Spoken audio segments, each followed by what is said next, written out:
I just really hope my internet doesn't go Oh, off. we're live. Are we live? Are we live? Oh, no, we're live now. Now we're live. Yes. Okay, right. Don't know if it's like in time with everybody else. Don't know if it's Oh. Hi, everyone. Hello. I'll give it a second so that quite a lot of people. Ow, that's hot. Quite a lot of people are here already. Yeah. Love tea. Oh my gosh, that was. Who doesn't love tea? That was awesome. Hi, Vigard. Hi, shout out. Hi, Vigard. We went to Oxford with Vigard a few weeks ago. Yeah. Yeah, that was fun. I did a vlog, but I haven't edited it yet. Hey! Oh my gosh, thank you so much, guys, for joining here. Thank you. And thank you so much for watching the premiere. That was... Oh, I wish I could do every single video as a premiere. How do I put this? Add moderator. There we go. Add moderator. Okay. Hannah is now a moderator. Please don't abuse your power, Hannah. Hannah is here. Hannah's going to go power mad now and just start banning everybody. Hannah is here. She is Narcissa. Also, Matthew's here, the guy who did the title music and the end screen music. Your music is awesome, dude, and it was really easy to put in the edit. Yeah. It was perfect. And also Chris Carlone was did the music in the scene. But yeah, that was cool. Thank you so much, guys. That was honestly so excited. I was having the best time. I don't think I've seen you this excited in a long time, and you get excited about everything. Yeah, but by the way, this is Petros. Petros is the director. Well, you saw in the end of the thing if you watched it, but he's the director of photography. Why am I talking for you? I don't know. I don't know. You're just talking. He's the director of photography. You have a nice voice. He's the director of photography and also editor and also like Dumbledore of the whole project because I like that. You know what you're doing, whereas I am like fresh baby in the world of filmmaking. You see, that's the thing. Everybody assumes I know what I'm doing. You do. Don't. You do. I'm just winging it most of the time. No, you do know what you're doing. Okay, now I've actually tweeted it out on my stuff as well. Yeah, we have some comments. We have a lot of comments. Oh my gosh, guys, this is so cool. Oh, cool. Kelsey Ellison has gone live. The Sisters of House Black. You got a notification. Yeah. Oh, not many people do. For my actual videos. The cinematography was so good. Sam says the cinematography was good. Thank you very much, Sam. That was me. That was me running around with a camera and getting a small workout of it. Yeah. Can't wait for the film to come out. Yeah, so basically that was just a preview scene. We premiered that at Buffer Festival, actually, in Toronto. Although it has changed a little bit from when we premiered it, just a little bit. Just a little bit. Yeah, just a little bit of the colour grades. The music. Yeah, so that was what we showed at Bufferfest, and then the full film is gonna be out in 2019. I'm excited. I'm excited now. I'm more excited than I was like a few days ago, and I've just been kind of like at peak excitement level in general. Just yeah. There is a little voice in the back of my head that is along with the general screaming that goes on in the back of my head. There's one going. Yeah, no, the past few days have been very stressful. Yeah. Getting this film together. I almost had a breakdown, but it's fine. Today, showing this to you guys and like all your guys' comments and everything has just made me gives me realize like why I'm doing this and yeah, like I don't know, I'm in a good mood now. But yeah, if you guys have any questions about anything about the film, about tea, about giraffes, about camera equipment, yeah, editing, any filmmaking things, like that's what I'm planning to start doing on my channel soon. So that's I may as well get some experience here if you guys are going to ask me. Yeah. Oh, how long will the film be? It will be. Oh, there's music going off in the background. About 40 minutes. Yeah, 40 minutes. The longest we can have it is 40 minutes. Yeah, it will probably be 39 minutes and 59 seconds. No, it'll be 40 minutes. It'll be literally dead on the 40 minutes. I think the script at the minute may be longer than that. It's a little. It's 35 pages. It's 35 pages, and a lot of it is quite. Look, as long as I just tighten up the editing a little bit when it comes to the final. For the preview scene, we did extend things out a little bit here, so it's a bit different. But I think for the final thing, 40 minutes is not 40 minutes. 40. 40 minutes. 40. Yeah. 40. Yeah, we're basically going the longest we can go before it's not classed as a short film anymore. Yeah. Once you go over 40 minutes, you start getting classified as feature length. Feature film, yeah. Yeah. The big boss doesn't want us to do that. Also, the budget doesn't either. Our bros at Warner. Yeah, our bros at the Warners. I found out about you when I saw the Dancing Hermione meme, and ever since then I can't stop watching you. Oh my gosh, thank you, Harry Potter fan. Thank you. Oh gosh, we just got an influx of... Oh, this is... Okay, wait, let's go back up. Does that include credits? I think we have to do that. I think that... I always go back and forth on this, but I'm never entirely sure exactly whether or not runtime includes the credits, but that's more down to Warner Brothers than it is to me. Yeah. To us. Don't know. I think if we have credits that go on for 2 minutes and it goes to 42 minutes, I don't think they'll... No, I don't think they'll be... Yeah. They'll have a problem with it. Do we have a premiere date for the full film in 2019 set? No, not at the moment. We're still in the process of shooting at the moment. Yeah, so, we are still shooting. We probably finished shooting in like February.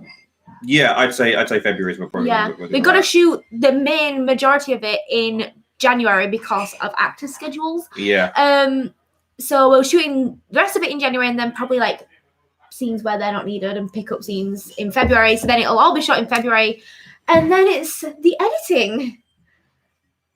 Yeah. Which I think will take me about 4 to 5 months of editing. Yeah, there's quite a lot. Probably a month or two of effects, and then maybe like a week of audio editing. But the thing is, we didn't want to set like a deadline because we want it to be as good as it can. We'll be able to set a deadline once the film has got its first draft ready and we're looking at it, and then we can set a deadline so we know. But I really want it to either come out either the 1st of September or 31st of October for a very special reason. 31st of October is Halloween, but also we were literally just doing something in the script about 31st of October. Oh, right, yeah. I thought I was going to say, what, because it's the anniversary of the first time we did a video together? No. I thought that's okay, so...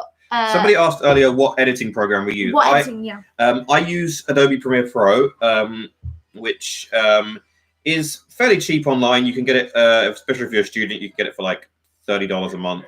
That's including the entire package. That's After Effects, that's everything. I find Premiere the most user-friendly when it doesn't crash. It crashes quite a lot. I highly recommend if you ever do get Adobe Premiere Pro, don't update to a whole new version until they release like the second version of that version, because like they usually patch a few like holes, and by holes I mean big gaping Grand Canyons. Yeah, I use Premiere Pro and use After Effects as well, don't you? Yeah, I use After Effects for the visual effects and graphics. I use Premiere Pro I've used Premiere Pro more for the film stuff. I use Final Cut for my YouTube videos. However, I edited all the trailers, like the Indiegogo trailers, on Final Cut. And then just a few little things on Premiere. And I sometimes edit using Adobe Rush on my phone as well, which, but that's not really for this. Kelsey, what did you do to prepare for your role as Bella? I didn't do anything. I'm just crazy. She locked herself in Azkaban for 14 years. Yeah, I locked myself in a room. No, no, I just like a lot of research, of reading the books, also watching the films. But it's hard because we're doing Bellatrix before the films. So we want some of that in there, but not like completely. I'm going to acting classes. That helps. It actually has helped a lot. And yeah, basically just a lot of research and a lot of when I'm on set, because I'm like producer and everything as well, I just try and take a moment and like not like full on meditate like but like get it just like kind of I make like notes on the script as well. Like I really look into in depth like what her intentions are in everything in every scene. It basically just very like basic acting. Getting into the brain. Yeah, get into the brain of Bellatrix. Why would she do this? Tom, the director, is very good. Yeah. With character work. Very good with character work and understanding characters. So he helps a lot with it. Yeah, that's about it. Will there be any more teasers before the final film? I don't know, will there? I don't know. There'll probably be trailers. There'll probably be trailers and probably a few like. If you keep like we'll still be releasing photos and stuff, which you can see on the Vision Instagram and Twitter, and also Sisters of House Black Facebook page. Promo, which is new. Yeah, it's brand new. I think there'll be a couple of like sort of behind the scenes things here and there, maybe as well, like videos or something. I think we will release probably some vlogs of your own behind the scenes stuff, yeah. Before the film, and then after the film, we'll have full on behind the scenes features. That's something that we're gonna do. What was your favorite part of filming it? That scene. Yeah, well, I'm guessing that scene because we haven't shot the whole thing yet, so. Or go with both. Why? What's your favorite part of what we filmed so far? So my favorite part of that scene, I think, was actually like trying to kill the duck. Actually, no. My favorite part was working with Ted Tonks. Like that whole scene, like where there's the three sisters and Ted Tonks. That bit was really fun to shoot because it was like banter between all of them. And then my favorite. That was really easy for me because I just put the camera down. And go ahead, yeah. My favorite bit so far has actually been another bit with Ted Tonks. Yes, Ted does appear again one more time at least. That's all I'm giving away. All right, it's not that much of a spoiler that Ted appears in the movie. It's not a spoiler again that Ted comes back. He's one of the main characters in the movie, so yeah, Ted. Will Tonks be in the film? I think they mean Nymphadora Tonks, which is Andromeda's daughter. She's not born yet, is she? No, she's not born. No. No, she will be, but you don't see her. Yeah, she's not in the film. She's not in the film, no. But Ted Tonks, obviously. Is. Yeah. My favorite personal part of filming that scene was doing the spinny Ronin stuff because I've been. Yes, I love that, the spinning around thing. Yeah, the way the camera actually in camera like spins around and doing that. We're gonna be doing that a lot because it's like the way the pensive sort of like works and stuff like that. And there's a lot of it's basically a lot of me holding a gimbal like this and going, okay, action. But it's really cool. It's like this it's called a Ronin, and it actually spins the camera around like this. It goes, woo! How big is your special effects / recording crew? It's just you, isn't it? It's me. Yeah. I am the camera and I have the special effects. I did the cinematography, the editing, and the visual effects, and I didn't want to like drown the credits in me, so it's just director of photography and editing and visual effects. Yeah, we've all of us in the team are like juggling loads of different roles. Like none of us are literally like one single thing. Yeah, absolutely. It's when you work on a low budget thing like this, you've always got to sort of have multiple people sort of wearing multiple hats, basically. Like Kelsey is the writer and the producer and the actress, and also a little bit of the editing as well, and a little bit of smacking me around the back of the head when I'm not doing my job right.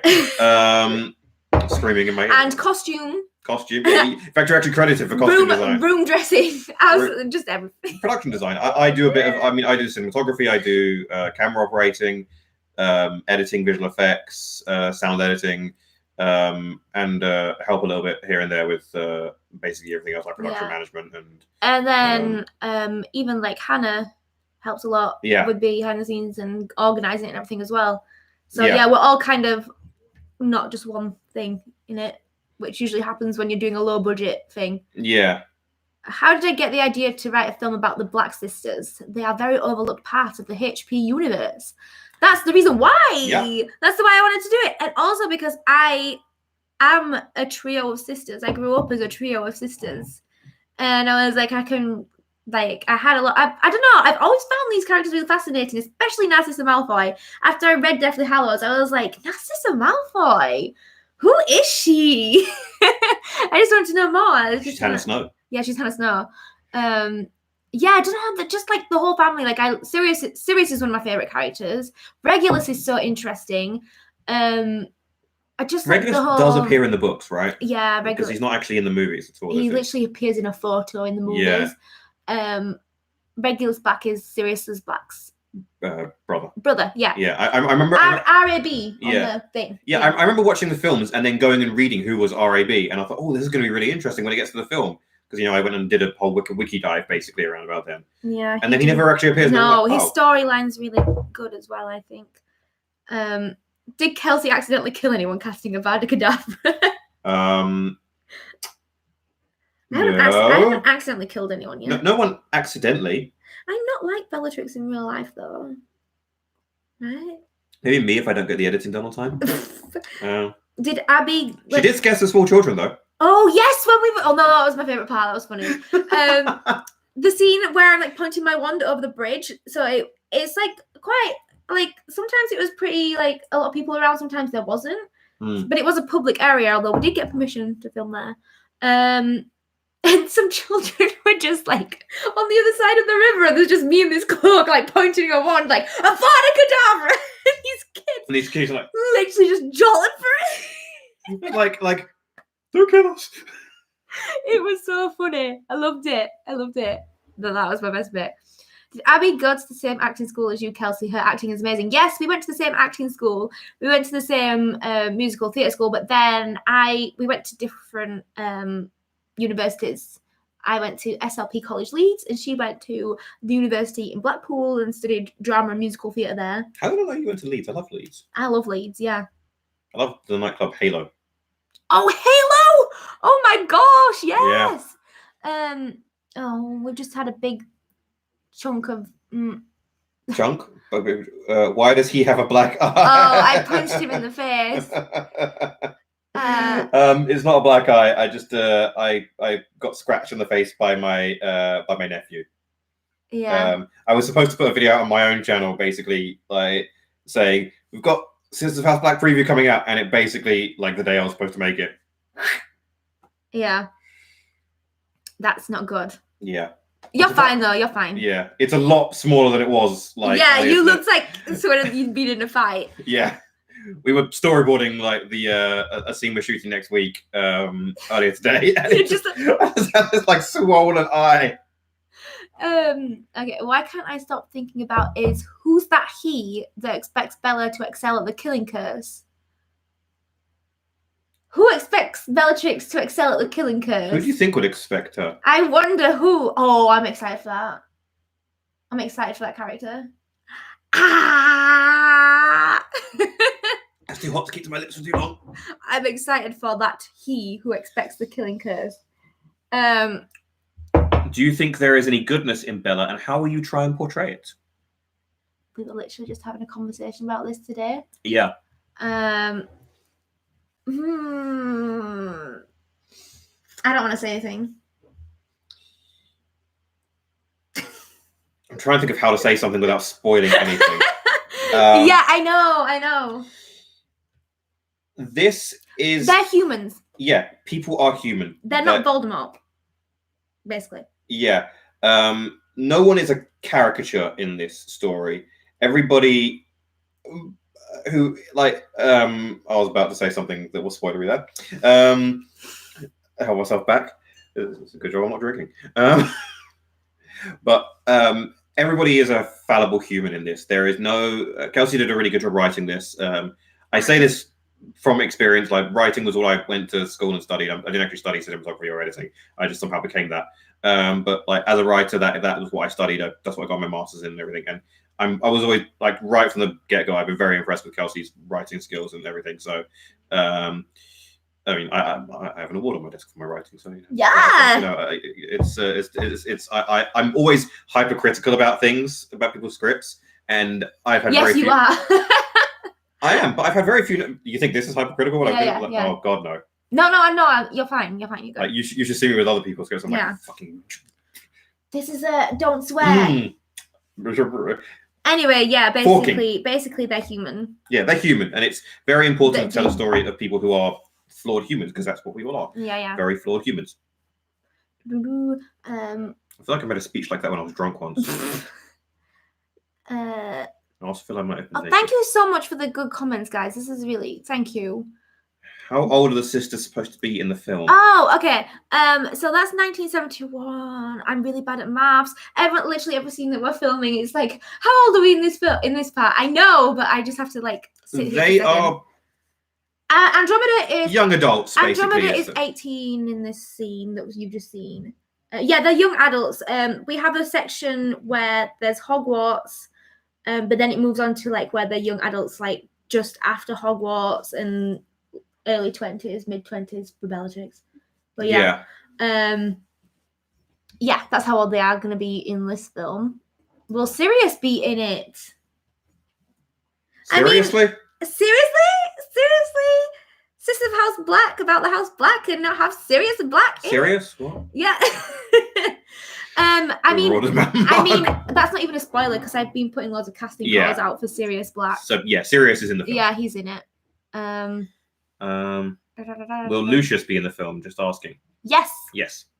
Also, we just announced his casting as well. Yeah, so on the Elevision Instagram and Twitter and Facebook. At Elevision_.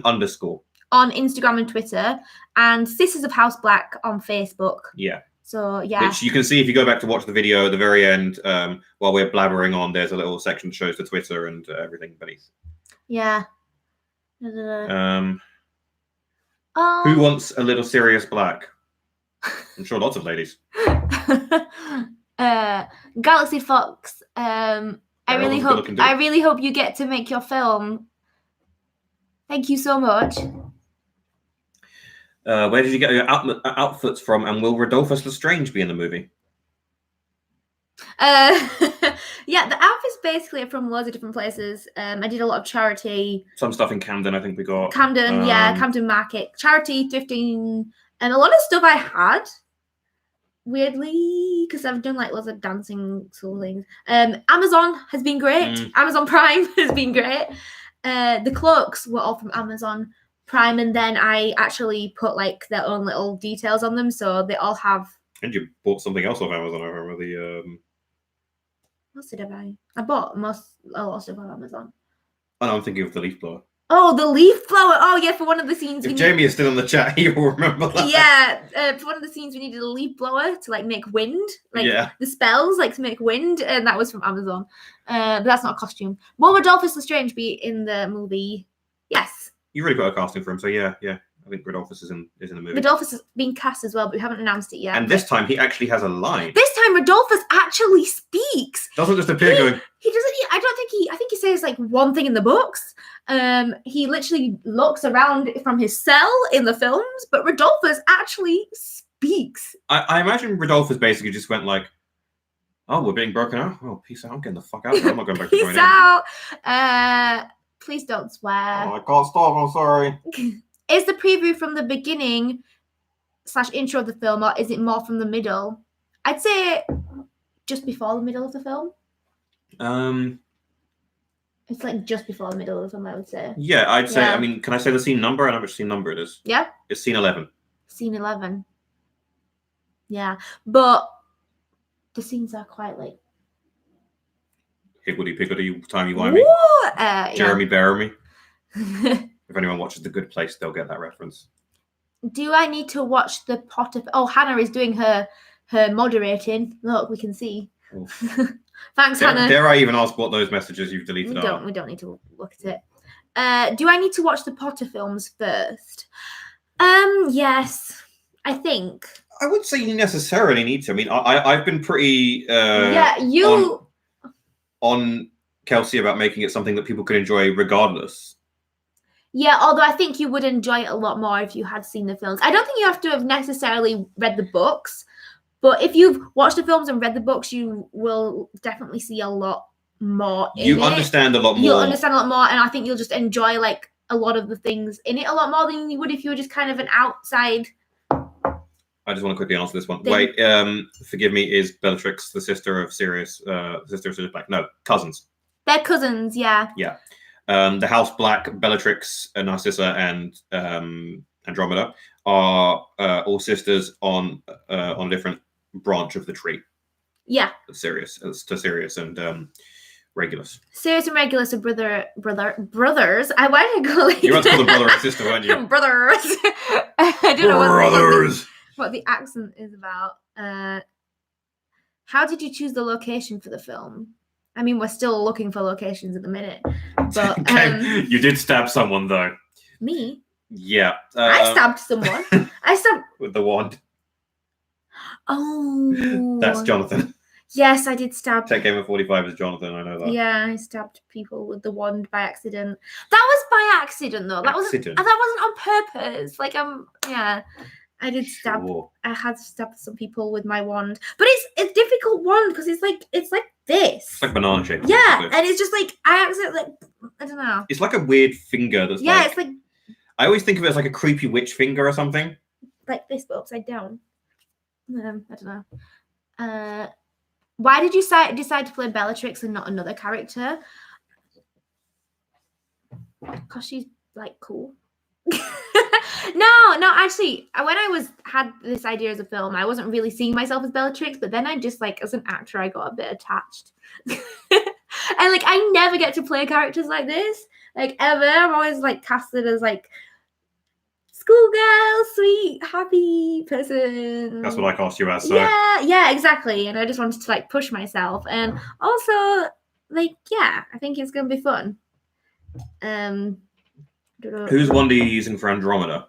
Whose wand are we using for Andromeda? Andromeda's wand. Is it actually Andromeda's wand? No, she doesn't have a wand in the.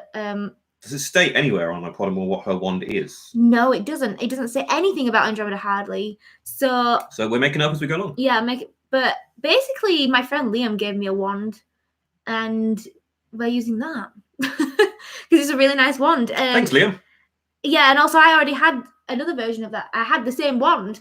It's basically, and this is like a funny behind the scenes thing. It's basically one of the remote control ones that you can get that you can like control your TV with. You can control your TV with it, but it's a really nice. Sounds wand. Amazing. Yeah, it's a really nice wand. So we decided to use it for Andromeda's wand, and I needed like spare ones. So when my friend Liam gave me his remote control wand, I was like, I already have this wand. And I was like, actually, this would work really well for Andromeda. That's an amazing like thing. I've not heard of that before. A remote control wand for your TV. I think that's brilliant. Because the amount of times I pick up my remote and pretend it's a lightsaber or a phaser or something like that. Yeah. Other franchises. It's interesting to see you play a more evil character. I don't know what that laugh was. No, your comments are making me so happy, guys. I'm even more excited to get making the rest of this film with the others. Yes, I'm very excited. I'm so happy you're here, Hannah, as well. Yay! Hannah was supposed to be here, but she was feeling unwell. We miss you, Hannah. Get well soon, Hannah. Yeah. Really soon. You've got to film in like 3 days. Yeah, no, it's not 3 days, is it? No, it's not 3 days. You've got to film in like 5 days. Don't do that. Sorry. In that time, was Bella already kind of crazy? I don't want to say anything. Yeah, I don't want to say anything. Spoilers, yeah. Spoilers, sweetie. That's too much spoilers. Narcissa should wear earmuffs one more time. Hannah didn't like. I don't think Hannah enjoyed it. Do you know how hard to white balance it is? Yeah, and also like Hannah couldn't hear anything with the earmuffs on. She could, and I think they were a bit uncomfortable, but they were so bright and fluffy that it was next to impossible to actually color correct that on that scene. Yeah, it was like, oh god. Oh. Am I dancing in the film? Definitely dancing it behind the scenes. Yeah. It's like literally between every take. I can't stand still. She can't stand still for 5 seconds. I'm trying to get the blocking down and just suddenly she'll burst out into dance. And it's not even like I'm doing it like on purpose. It's just like I can't stand still. And it always, when it gets to like 4 p.m. like 4 p.m. is like my prime time. Like at 4 p.m. you can't do anything. I'm just like I think you're perfect to play Bellatrix. Oh, thank you, Ramonia. I remember watching you stream on Twitch and talk about this film. So cool to see it coming in 3 hours. Yes, There are also phaser remotes for TV. Ooh. You have to get that. Next Generation or original series? I don't know. For Next Generation, still I hate it when it does that. It just keeps jumping up. How do you think we'll react? Okay, I'm so keen to see Bellatrix's story unfold from your perspective. How do you think we'll react to how you tell her story? Will there be lots of twists and unexpected parts? I feel like, I don't know how you guys are going to react. I don't know. I'm scared. I'm scared. I think it will. I think I'm confident, and you should be too, that the script is very well written and does have enough twists and interesting takes on the Harry Potter universe, on the characters and the universe itself. But it's still, I tried to stay true to what the characters, like what could be possible for the characters. Yeah. Put it this way, I like Fantastic Beasts, the movie, and I haven't seen Crimes of Grindelwald yet, even though I'm in it. He is in it, yeah. Yeah.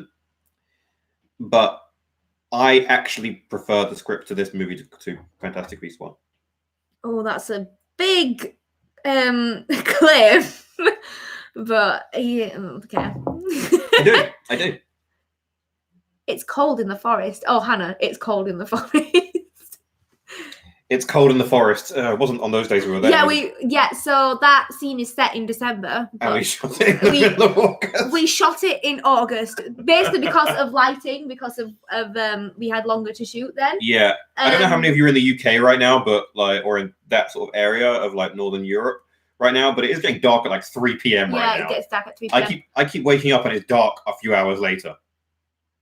And I keep thinking it's 11 o'clock at night and it's 4. Oh, someone asked, did you use a filter on the film? The colours and overall aesthetic looks amazing. Did you? Yes. So in post-production, I like to use... so first of all, we shot it in the log format, S-Log 3, which is basically makes it a very flat image, which allows you to sort of pull down the shadow, the highlights, and push up the shadows a lot more. You okay there? Yeah. Drowning there? Yeah, I'm fine. You can do a lot with it. Basically, makes it a lot more not user friendly, but it's difficult to expose and stuff like that. But when we actually came to the color grading of it, we put a lot of time into coming up with the right colors. We used so I'm gonna give a shout out to Triune Films and their cinematic LUT pack. We used some of their stuff there on this and a film that Kelsey and I did a few Parallel Sins. Yeah. I don't know if any of you guys watched that. If any of you guys watched Parallel Sins, I know you may have watched it on her channel. Didn't watch it on mine. Yeah, go over and watch Parallel Sins on Tetris as well. But we even used some of the lots from that, from the same lot that we used on this. I used in Parallel Sins as well. Oh, cool. In the graveyard scenes. Yeah. Because I just thought that it just works really well with greens and stuff like that, especially in the forest. So it was Triune Films. So if you go to there's the same people who do Film Riot, if you've ever heard of them before. Ryan Connolly is a great guy, really helped us out and gave us a bunch of stuff for that film. We've used a bunch of their other stuff and used it for this. But then after that, you just as a thing, only ever use the LUT as a start. Don't ever use it as the full thing. You've got to tweak it at that point. Like when we first did this, we used the LUT. And when we actually premiered it at Bufferfest, it was different colouring. It was slightly different colouring because it was a lot warmer colouring, because that's what the LUT naturally was. And we took it down, we made it a little bit cooler, brought out the blues a little more, and it's to make it look wintry. Make it look a little wintry. We filmed in the middle of summer. Yeah, we were going to add snow, and then I realised that would kill me. Yeah, we tried to add snow to the scene, but it just wasn't. Yeah, it was working on a lot. It was working fine on some of the wide shots, and then on some of the close-ups where the camera is just moving too much, like the ones where it's spinning around us and stuff like that.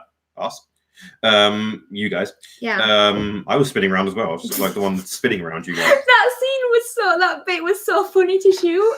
I'm sure somebody has got some BTS of me just going running around you. So I don't know if you guys saw the shot in the preview scene where it's going around all three of us, the dramatic bit where there's someone coming through the forest. But behind the scenes, it's literally just Petros and the gaffer Sammy, just running, like a silent movie where it's people chasing each other.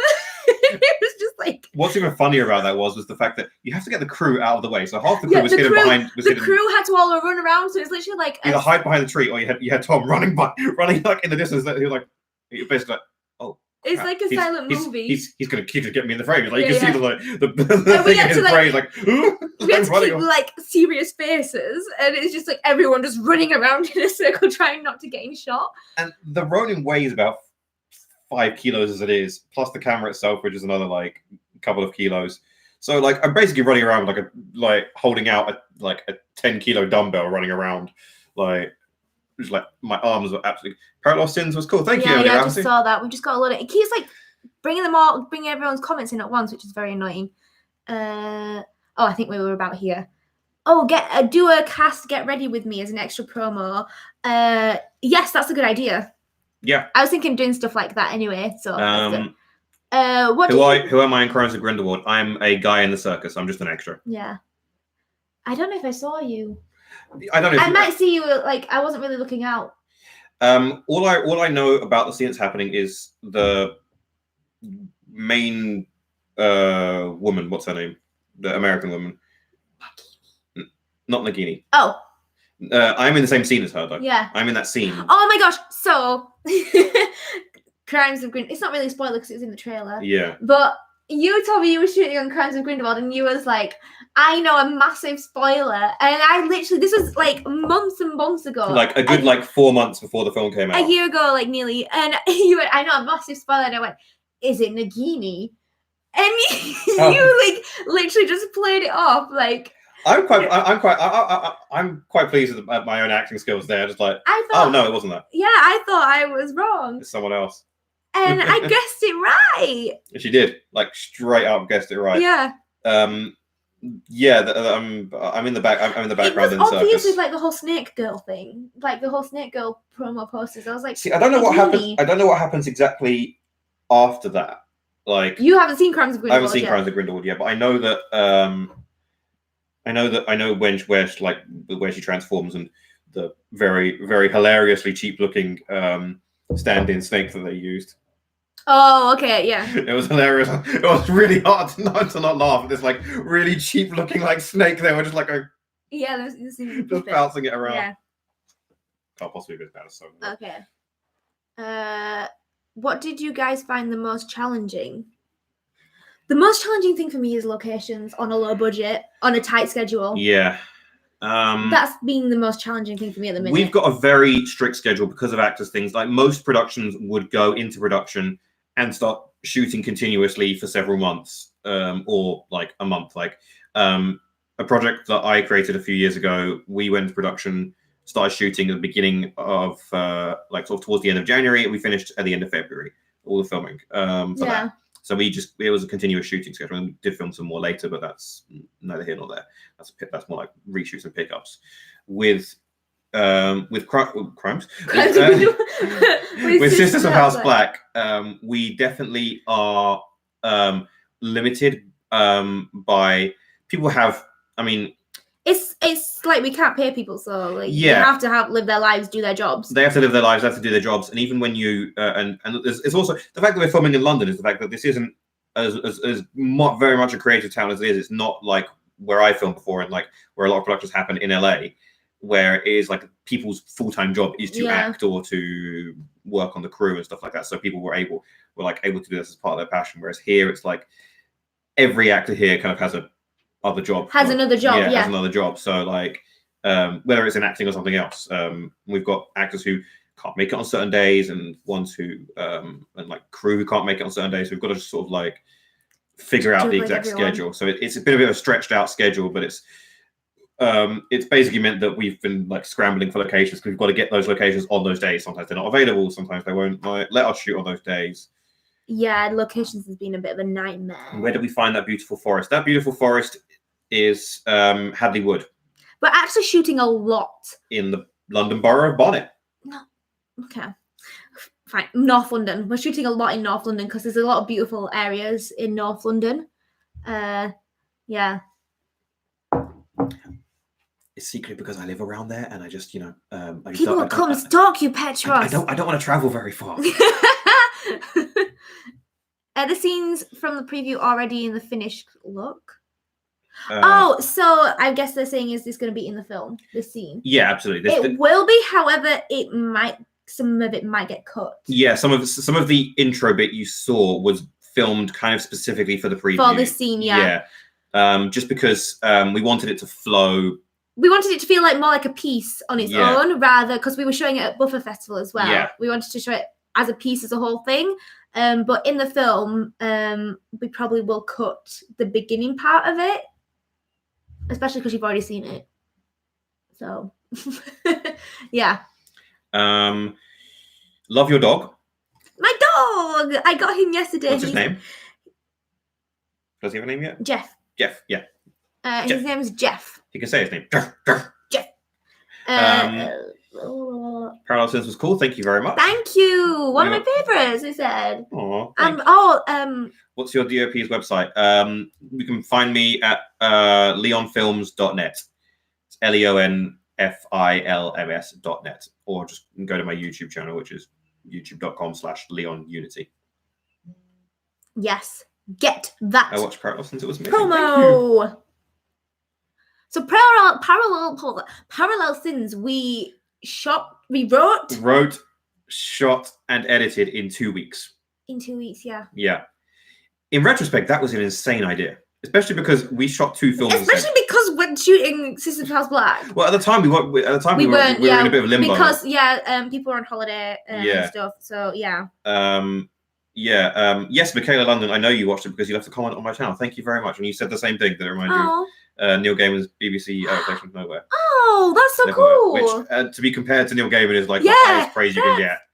Love Neil Gaiman. Hannah loves Neil Gaiman as well. Oh, yeah, she said love Neverwhere. May as well be comparing me to James Cameron at this point. Wow. What was the most difficult part of getting into the character Bellatrix? Accent. The accent. Just the accent. I don't know if you can tell. What's the one moment that you have with the accent that it's like you always bring up? He expects me to. No, I can't remember. But I felt like. He expects you to get it. You get fine. It's there's something. There's one line in there which there is one line there that makes us laugh every time. It's giggly fits. Giggly fits. Giggly fits. Ted says giggly flits, but it sounds like giggly fits, and then I say it and it sounds like giggly fits. And now everyone just thinks sounds like giggly fits. But no, the accent for Bellatrix is honestly it's the hardest part. But I'm trying my best. I practice a lot. When I go to places that no one knows me, I just try to practice my accent. And I can remember I was getting on the National Express. This was in fairness, I've done that before with my American accent. When I was getting on the National Express back up to Barnsley from I don't want to say where. For getting on the National Express, I was like, okay, I'm gonna practice the accent here. This was like a few months ago. I practiced the accent, and the guy was like, "Where are you from?" I was like, he was like, "You don't sound like you're from here." I was like, "Okay, I need to practice this then."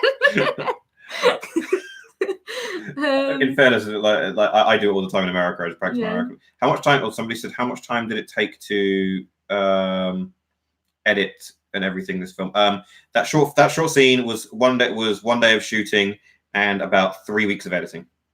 But that's because we were very specific and we were trying to get it for Buffer Fest. Yeah, we're trying to get. It's a bit different when you're editing a full film because you're kind of you get into a bit more of flow, and I actually had other work going on at the time that I was trying to balance as well. So it took about 3 weeks. We had to get that thing together very, very quickly because Buffer Festival actually contacted us a few weeks before it was supposed to be submitted in. Yeah. And I was like, okay, well, we were going to be shooting this scene soon, but let's do it sooner. Let's get it edited and done sooner. I guess it was kind of good because it pushed us to start making the film. Yeah, that sometimes can be helpful. Is that that's exactly what happened when I shot video game as well. Is that we had access to a bar called Loading, and it was only going to be available for a few weeks. And so we were like, all right, let's drive 7 hours to Falmouth and shoot there. He moved to London 3 months later. Oh my gosh, that's annoying. I knew he was moving to London as well, but to be fair, it wasn't set up until I'd already gone back to LA at that point. Yeah. So, are you guys doing everything yourself? Clothes, makeup, etc. Is it so hard? Yes, we're doing clothes. Yes, makeup is. Makeup is Emily. She's doing hair and makeup. Emily is great. She's great. And then we have lighting. We have gaffers. And we also have. So we have a little mini crew. But I guess we're all doing it together. Yeah. Ourselves. Is Voldemort gonna be in the movie? Yes. I mean, I put it on the casting list. Oh, okay, then yes. Yeah, I put it on the casting list.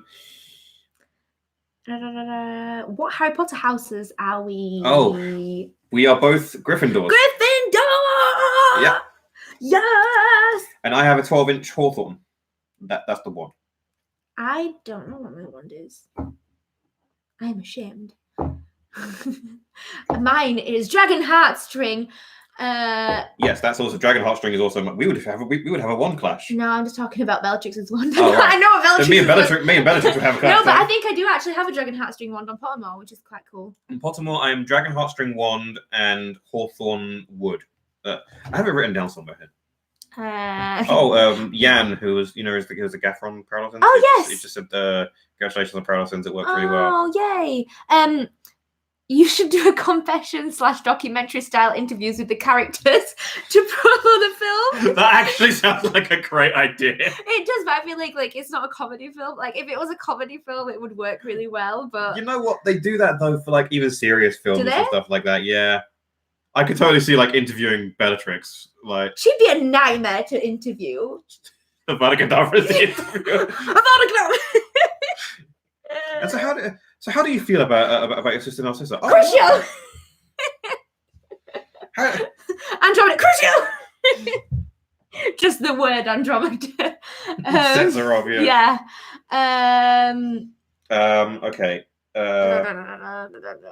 right. If I go back into our. Thank you, Cassandra. The Black Sisters official is in the chat. Thank you, the Black Sisters official.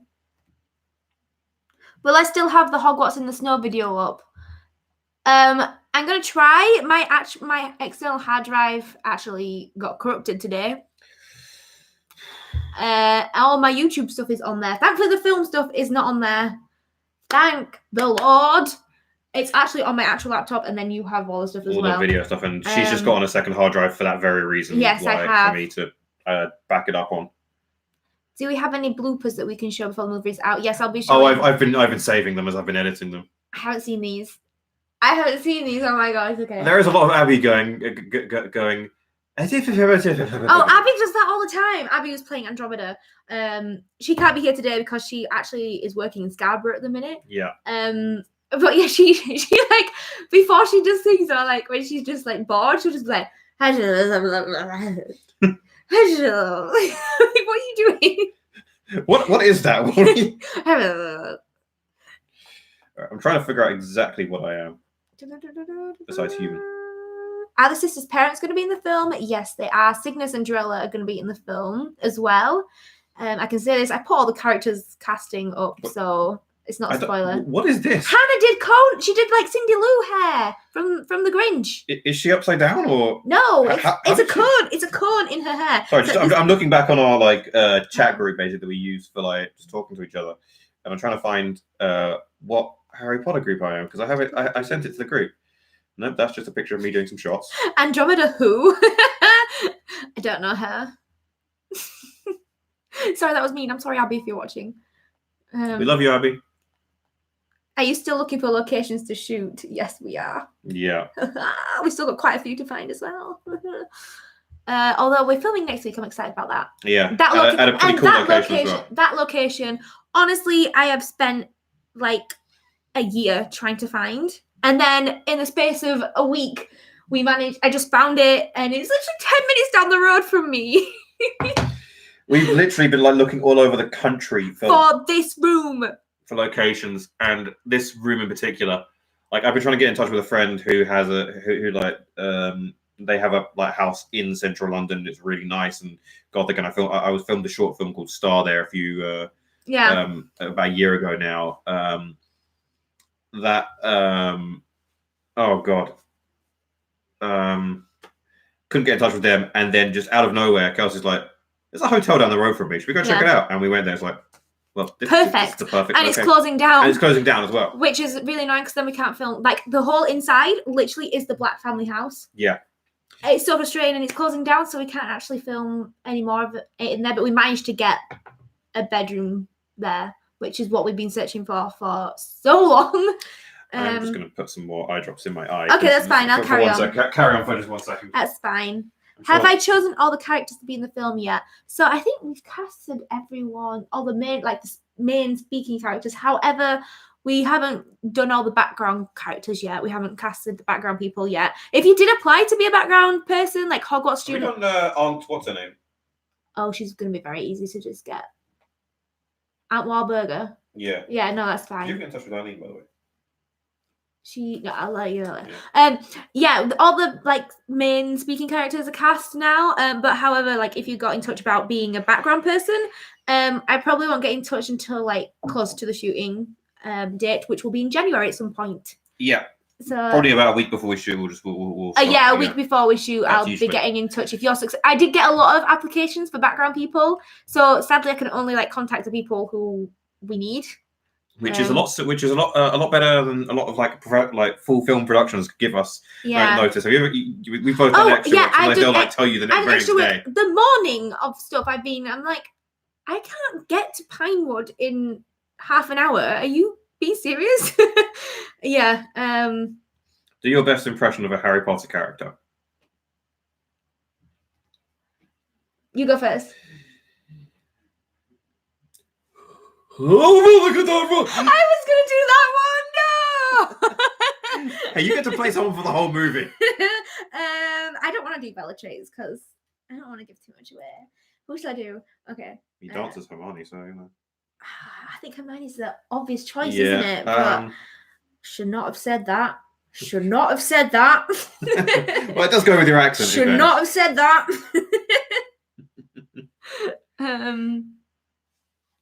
I absolutely love his Avada Kedavra, like Avada Kedavra. I was gonna do that one. You stole it from me. You asked me to go first. How are you doing the special effects? Will there be a Patronus scene in the film? We do the special effects through After Effects primarily. I use Element 3D sometimes. If I run into any issues, I've got a friend of mine who works in Nuke, which is a program, not a weapon of mass destruction, which is a bit out of my league, to be perfectly honest. Nuke as a program. It does sound like a weapon. Yeah, it's a very different thing because it's not like layers. It's more like it's what's called nodes. It's a very complicated program. But I primarily nodes is something that you get in your throat when like you're a singer. That's a nodule. No, you can get nodes as well. Oh really? It's also something. It's also. Is it Naggles? Naggles? Isn't Naggles what like? Yeah. Ooh, sorry, going off topic again. We have a tendency to do that. We do go off topic a lot. Yeah, I use After Effects primarily, which is Adobe, and some of the effects I do in Premiere when I can't be bothered to go into After Effects because it can be a bit of a pain in the arse to load that thing up. After Effects is the main thing we use. We use a lot of Red Giant's plugins. Optical flares by Video Copilot. I've spent a small fortune on buying their stuff over the years. Element 3D from Video Copilot again. One company I'd like to give a quick shout out to because they're an independent company, but they're absolutely amazing in terms of their like stock footage. I love Merlin actually. So I love the Merlin show, BBC Merlin. Yeah, me too. Sorry. Is massively underrated. We also shot. ActionVFX.com has a whole library of stock VFX that are absolutely phenomenal, and I use a lot of their stuff from that, both for this and for other things, because they have like everything from fog layers to water explosions, gas explosions, muzzle flashes for guns, things like that. Everything. So that's what I use a lot of their stuff. Plus, I just create a lot of stuff in After Effects anyway. Yeah. Is that it? Yeah, that's pretty much what I use. Yeah. I hope that helped. Yeah, I mean, if you have any questions, feel free to tweet Petros at me. I'm always available and spend way too much time on Twitter. What's your Twitter? At Petros of Sparta. Petros of Sparta. That's an easy one to remember. Yeah. I know. I'm just like asking for the audience. I do know. It's a really silly way that I got that name. It was basically because like one time on the football team I like barged through 3 players and the coach shouted out, "This guy's like a fucking Spartan." Stop swearing! Stop it! Anyway, I'm gonna crucio you. Not really. I don't know how to do crucio. Please make sure you take care of your mental health. Doing a film, especially one. Why did you do that? Okay, let's go back up again. Oh my gosh, how many? Okay, there we go. Please make sure you take care of your mental health. Doing a film, especially one crowdfunding by expecting viewers, can be very demanding. So please make sure you don't overwork yourselves out. Thank you. Thank you. I personally know this from experience because my last major project was crowdfunded. Yeah. Was crowdfunded as well. And there is definitely a huge expectation, and I was not as I've got to be honest. 5 years ago when I made that, and that was I was not nearly as careful about my mental health. I did not care one bit about whether or not what the toll it took on me, and I just tried to get everything out, and that was a mistake.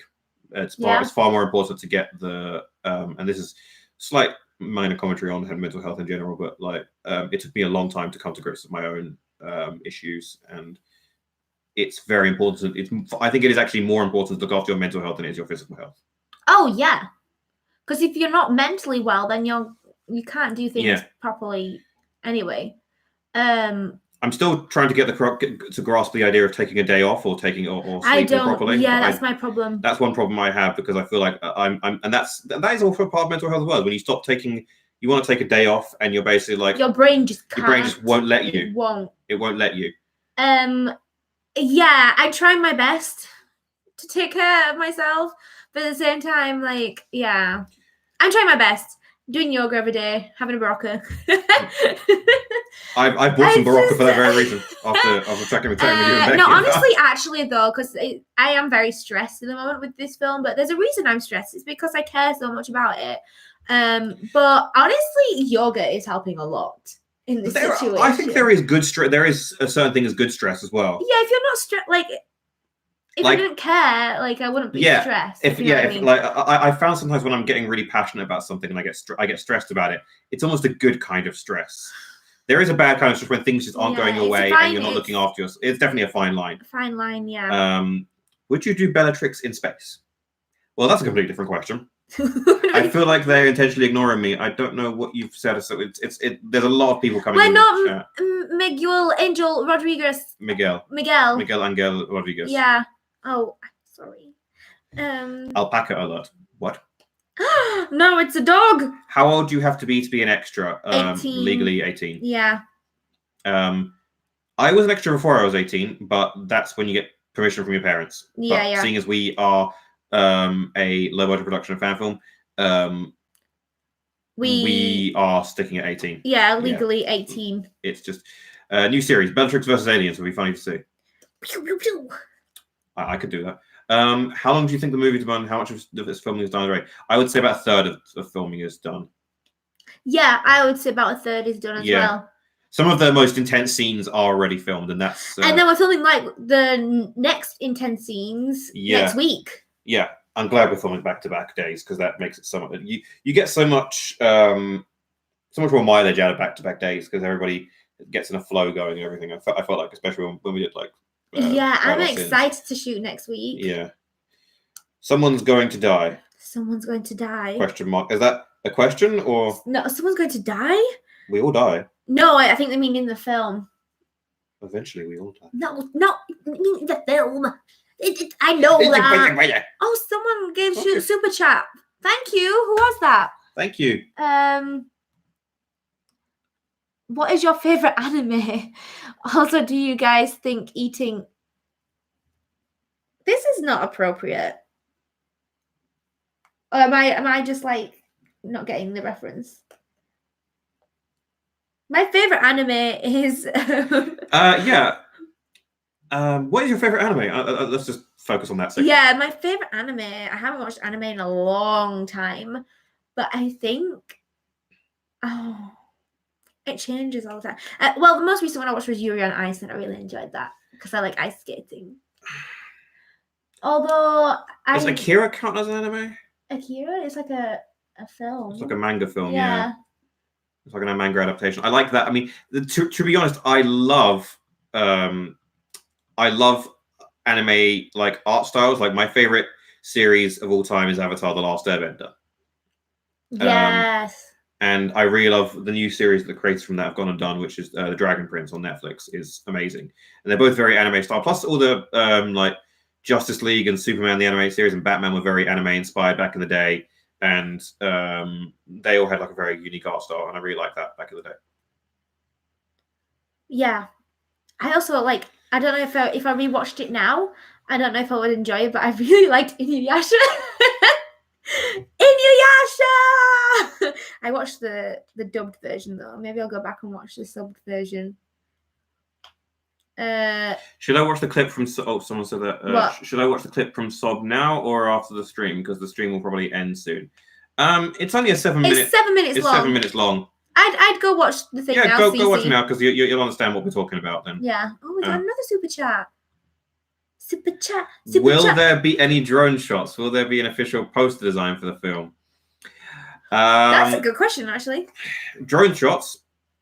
Yes. Yes. Yes. Everyone was so fascinated by the drone when we were shooting. Barrett, get out of the way! Everyone just stood there, oh, drone! You're in the shot! It's like you are literally standing beneath the drone and it's coming down towards you. Yes, there's going to be a drone. There is a drone. We used the Mavic Pro for the drone shots we have done so far. We might do some more at a later date, but right now we are just focused on getting the main stuff done. Will there be an official poster design for the film? Sadly, no, because the Big Brother's boss, is that what we're calling him? Yeah, our agreement with Warner Brothers basically states that we can't have posters. But if you guys want to design a fan poster based on some of the images we put out, we can't stop you. We can do like a digital poster. Might do a digital poster. We just can't do like actual physical posters. Yeah. Even if because we're planning on going to conventions and doing panels before it comes out, we can't have like the posters up or anything. We can't have that. Happily give Warner Bros. Some money for it, but I don't think we have the money for it. No, if we were printing posters and we gave them a share of it. Oh yeah, but did I enjoy the Mary Poppins Returns premiere? This isn't Harry Potter, but yes, it was really good. I had a great time. I love musicals, so I was just having a fantastic time. I think it was a really good nod to the original Mary Poppins. I want to try and make a cake based on this film. Yes, Marissa! Oh my gosh, that'd be so cute. Well, we've been talking a lot about having our cake and eating it too, so Yeah. There's no cakes in the film. No. I want cake now. Oh, it's a wedding cake. Oh, do I just get a cake for the sake of it? Will there be a Patronus scene in the film? I don't want to say. Okay, just want to say. An important question here. I am bullied. Any advice? Okay. It depends if you're at school or not. Look, I'm always going to say this. I was bullied when I was a kid. Yeah, me too. When I was very young, about in sort of year 1, 2, I was bullied. I don't recommend doing this because what I did was I got way too angry, and this is something I've had to deal with the rest of my life, was that I, being a young kid who studied martial arts, I kicked the crap out of my bully. I wouldn't do that. Don't recommend that. Don't do that. But I do recommend standing up to them. And most importantly, just simply laughing at them, ignoring them. They are ridiculous jokes. The thing that worked for me was ignoring them and just living my best life. They get bored. If you give a reaction, they want to get a rise out of you. If you give a reaction, so even if you are standing up to them, sometimes standing up to them just gives a reaction. That's from my experience, standing up to them, giving a reaction. They just want that confliction. They want that reaction. They want that approval that they're getting something out of it. Honestly, the only way that I got through it was ignoring them, and just focusing on myself. And it's a little bit rubbish, especially if you don't have many friends at school. What I did, I had a few friends at school, but what I did as well, I just concentrated on myself and my hobbies that I enjoyed. So I really enjoyed acting and dancing at school and music. So I'd just go do those activities. Sometimes I would go do, especially when I was doing GCSE drama, I just at lunchtime instead work on the GCSE drama stuff instead of being in the area where the bullies would be. And then also, but school doesn't last forever. Yeah, at the end of the day, it feels like you're stuck in this situation, and I understand that. It felt like I was stuck in it. I would never leave, and it'd just be awful forever. But honestly, if you're at school, then it will. I would highly get better. Yeah, focus on you at the end of the day. That's the most important thing, and that is you are the only person in control of your own world. At the end of the day, you can let these people bother you, or you can ignore, and you can try and I mean, ignore isn't even the best word. I think it's just laugh it off. Honestly, laugh them off because they are ridiculous. They're trying to get a rise out of you. And what kind of pathetic person does that? What kind of pathetic person bullies someone just to get a rise out of them? At the end of the day, you are so much better than they are, just by default. I don't know. You could be a mass murderer. I don't know. I don't think you are. But I think it shows that you're a better person if you don't react to it. If you don't like be the same as them, basically. Yeah. Don't lower yourself to their level because their level is so down below the floor. It's fossilized. Somebody did it without a question. Without a question. There was another £5 one as well. Is there another £5 one? Oh, it just disappeared. No, I think that was the previous one. Oh, okay. I do apologize if we just didn't answer that. I think it might come up highlighted if it was there. Check out the Rewired Soul. I think we're a little bit behind. We got Hi Hannah. Hi Hannah. Will there be a director's commentary version from Tom? Could be like producer's commentary version, but like you Hannah and then Tom as director. Like all of us, maybe. Basically maybe that might be a good idea. The primary five, basically. Will Becky be in the movie? If she's free for like the one of the scenes, then she can be an extra in it. I don't mind. Actually, like all of my friends have been like, I want to be an extra, and I'm like, yeah, come on. So, yeah, if people are free, like my friends are free, they're gonna have some. Also, Abby Mills, Abby Pop, is gonna be free, so she's gonna have a little cameo if she's free. If she's free that day for filming, she says she wants to do a little cameo in it as well. That's great. Yeah, which is good. Great. Yeah. Got another 10. We got another 10. Oh, Marissa, Alpaca Shine. Love the preview of the film. Can't wait until it comes out. I'll try and make a cake for MCM with little fondant character. When is the next MCM? It's May, right? May, yeah. Thank you so much, Alpaca Shine. Thank you. Lots of love for Hannah in the chat there. Yeah, she makes. Oh, Hannah, yes, Hannah, go on, Hannah. She's so good as Narcissa. I want to cry. Yeah, I can't wait for MCM Comic Con. Alpaca Shine X always makes like the best cookies. She like made some big bourbons for me last time, and I literally ate them in like you and your bourbons 10 minutes. I don't have any bourbons in the house. Yeah. I told Kelsey her the title of her autobiography is Becky can be Dobby. Me and my Becky can be Dobby. Wait, where is Dobby? I don't know. I think that was that her as well. No, that was Alicia, I think. Oh. But Dobby's around here somewhere. Yeah, Dobby is in here. Let me look in the sock drawer. Is Snape going to be in the movie? No. He's a bit too young. He's too young, yeah. Yeah. He's a bit too young and not related. This is a weird thing. Okay, let me try and explain something here, because a lot of people have like the assumption that the Black Sisters were in like the same years as the Marauders. I understand this confusion because actually J.K. Rowling made a mistake with Bellatrix's date of birth. Apparently somebody else's date of birth as well in a recent movie. Yeah, she made a mistake with Bellatrix's date of birth, making her younger previously, but then later on, I think it was in the films or in the books, then Bellatrix was suddenly older. So we're going with that version because then she was officially that age, Bellatrix. So then that would make Narcissa and Andromeda older as well. So they weren't actually in the same years as Sirius and Snape and the Marauders. They're actually quite a bit old, like not quite a bit older. They're a few years older. So Bellatrix was born in 1951. Sirius was born in 1959. So yeah, that's a big confusion that's always in the Harry Potter world that I've noticed. Like the assumption that they're in the same years, but they're not. Do you think it's worth going to uni for drama?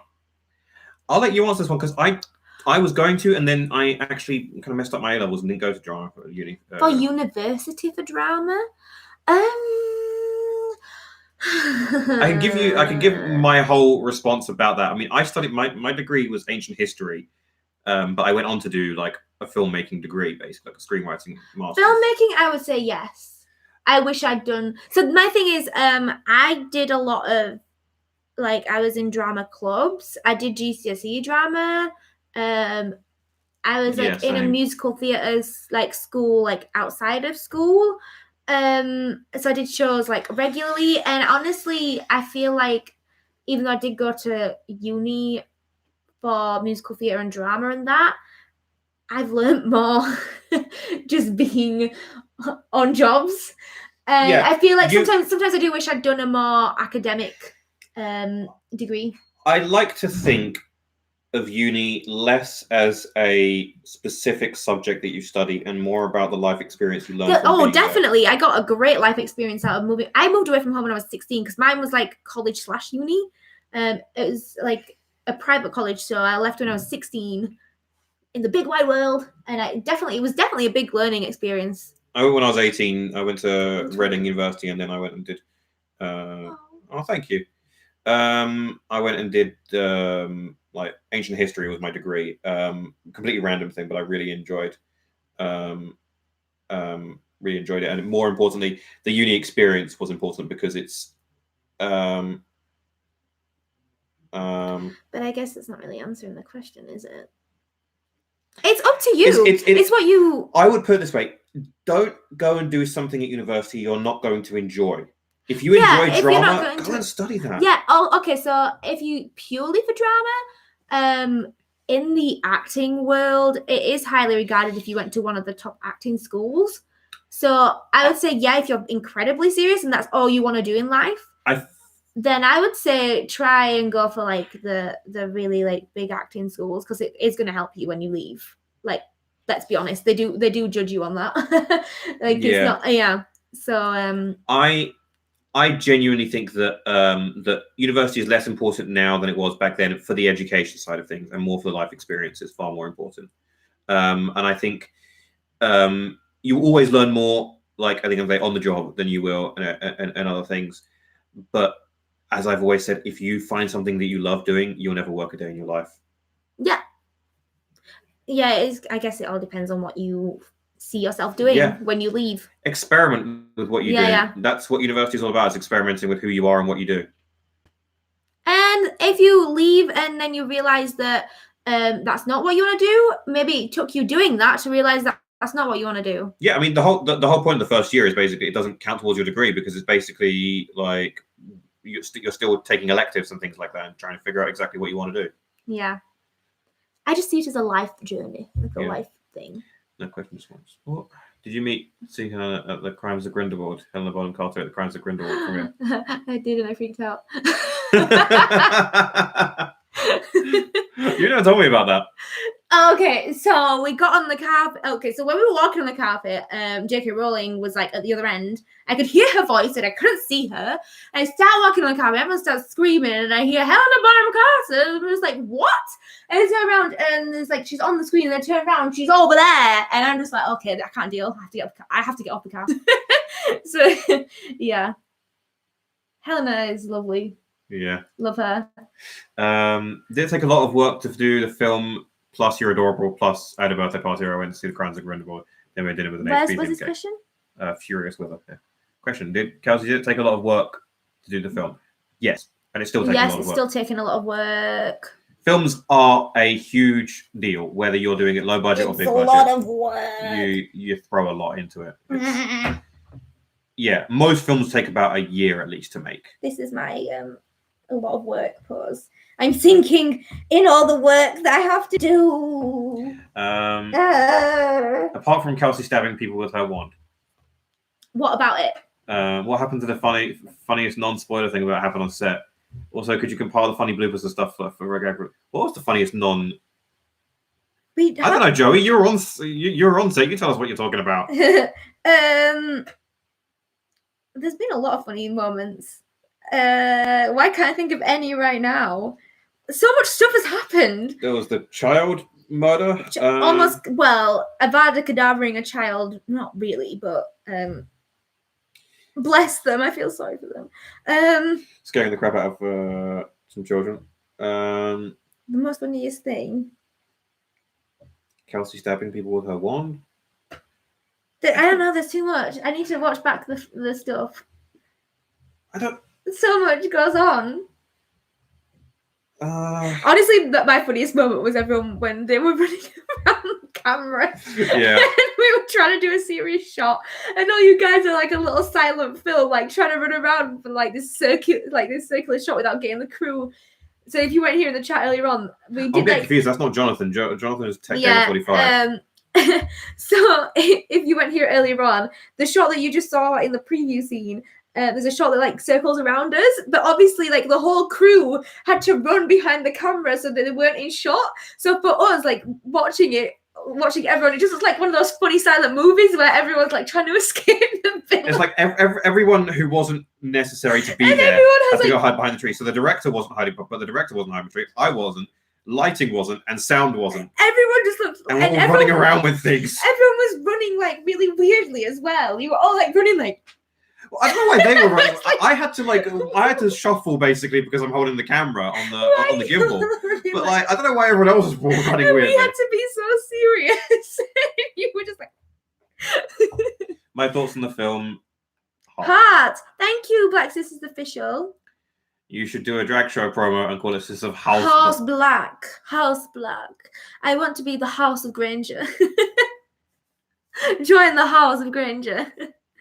Would you play one of the Weasley family? Oh, Becky should play one of the Weasley family. They wouldn't be in the Black family party because the Weasleys are blood traitors.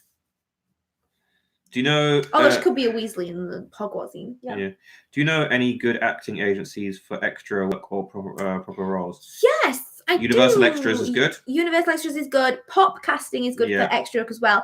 For actual acting, there's quite a few. The big one, one of the big ones is United Agents. I don't have an agent at the minute. United Agents is a big one. I have a big list. Hang on, let me just. United Agents and is it bad to say Brown? You hate Molly Weasley. How can you hate Molly Weasley? Molly Weasley, Julie Walters. You hate Julie Walters?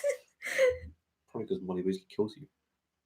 Molly Weasley kills Bellatrix. Yes, she does, but she does it in like the best way ever.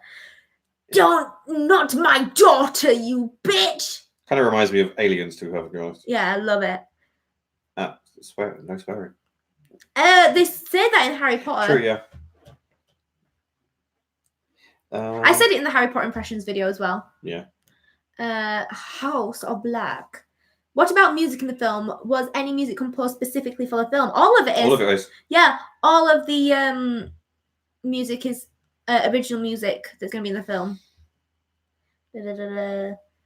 Where did you get the Black Family Tree tapestry from?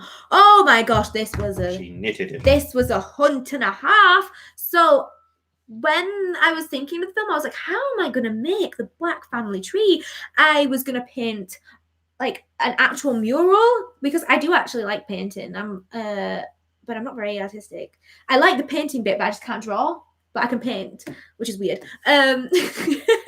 So I was thinking I'm gonna have to paint the whole thing, but then Loot Crate actually came out with a big. It's supposed to be a scarf, but it's a full-on tapestry. It's big, isn't it? So you signed up for that for Loot Crate for one? No. I missed that Loot Crate box. So I had to go on this search. I think Alpaca Shine helped me with this as well. I had to go on a big on search, like seeing if anyone was selling this scarf. And I found it, and I spent more money on it than it was worth, but it looks good for the film. Are you brother and sisters? No. No. Will this movie be in theaters? Sadly, we argue sometimes, like my brother and sister, but yeah.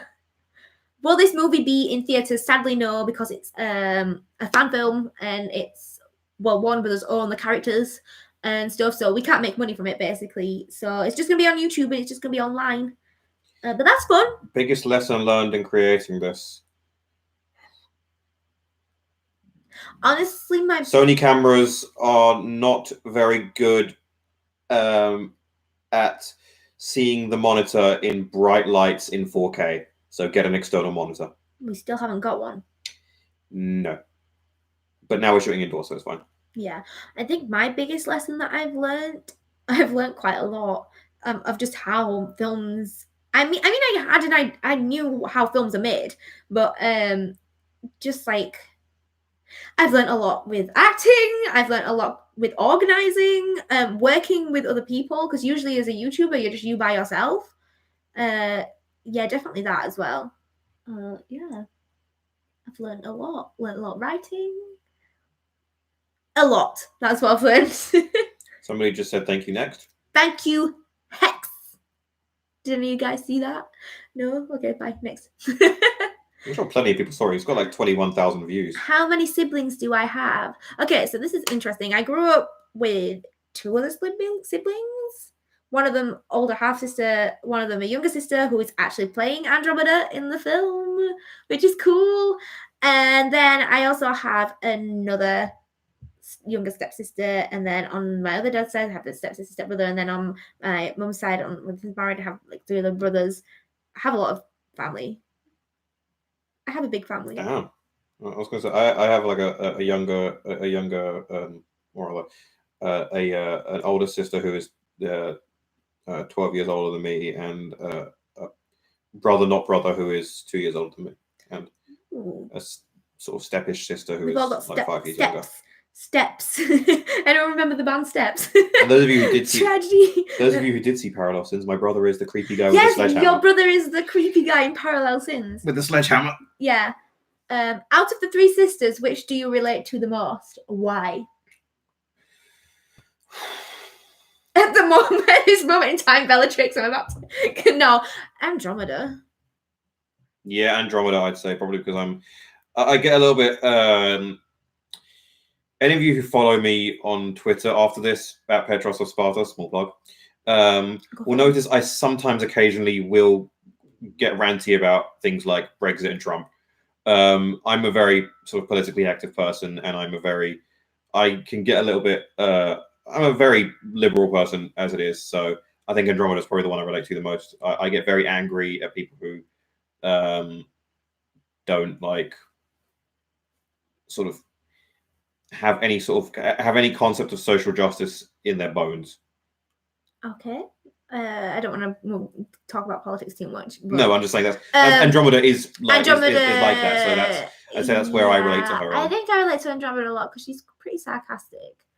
And she's always just like, why can't nobody else see what I'm seeing? I feel like I'm like that quite a lot. Why can't no one else see what I'm seeing right now? Okay, we've got another super chat. Kelsey, do you think you will write original characters and stories sometime? Thank you for the super chat. Yes, I have a lot of ideas, and the reason why I wanted to do a fan film first was because I wanted to kind of like dip my toes in the water, see how it was like and stuff, and then go more into my original stuff. I've written stories since I was like a kid. I mean, literally since I was a kid. You although I wrote the script for it, you and I came up, and Tom Fisher, the director of Parallel Sins, came up with Parallel Sins, which again you can check out on her channel and mine. Yes, plug again, Parallel Sins. Thank you, Hex. That's where anyone on this chat might possibly know me from. Watching Diaries of the Quiet Heroes, which you filmed in your bedroom, and watching the Super Professional and Badass preview, I'm like, you know what? That is growth. Thank you so much. Shut up, Joey. No one cares. We do care. It is growth. We do care. Yeah, I'm like so. Sadly, she's still 5'1". I'm 5 foot.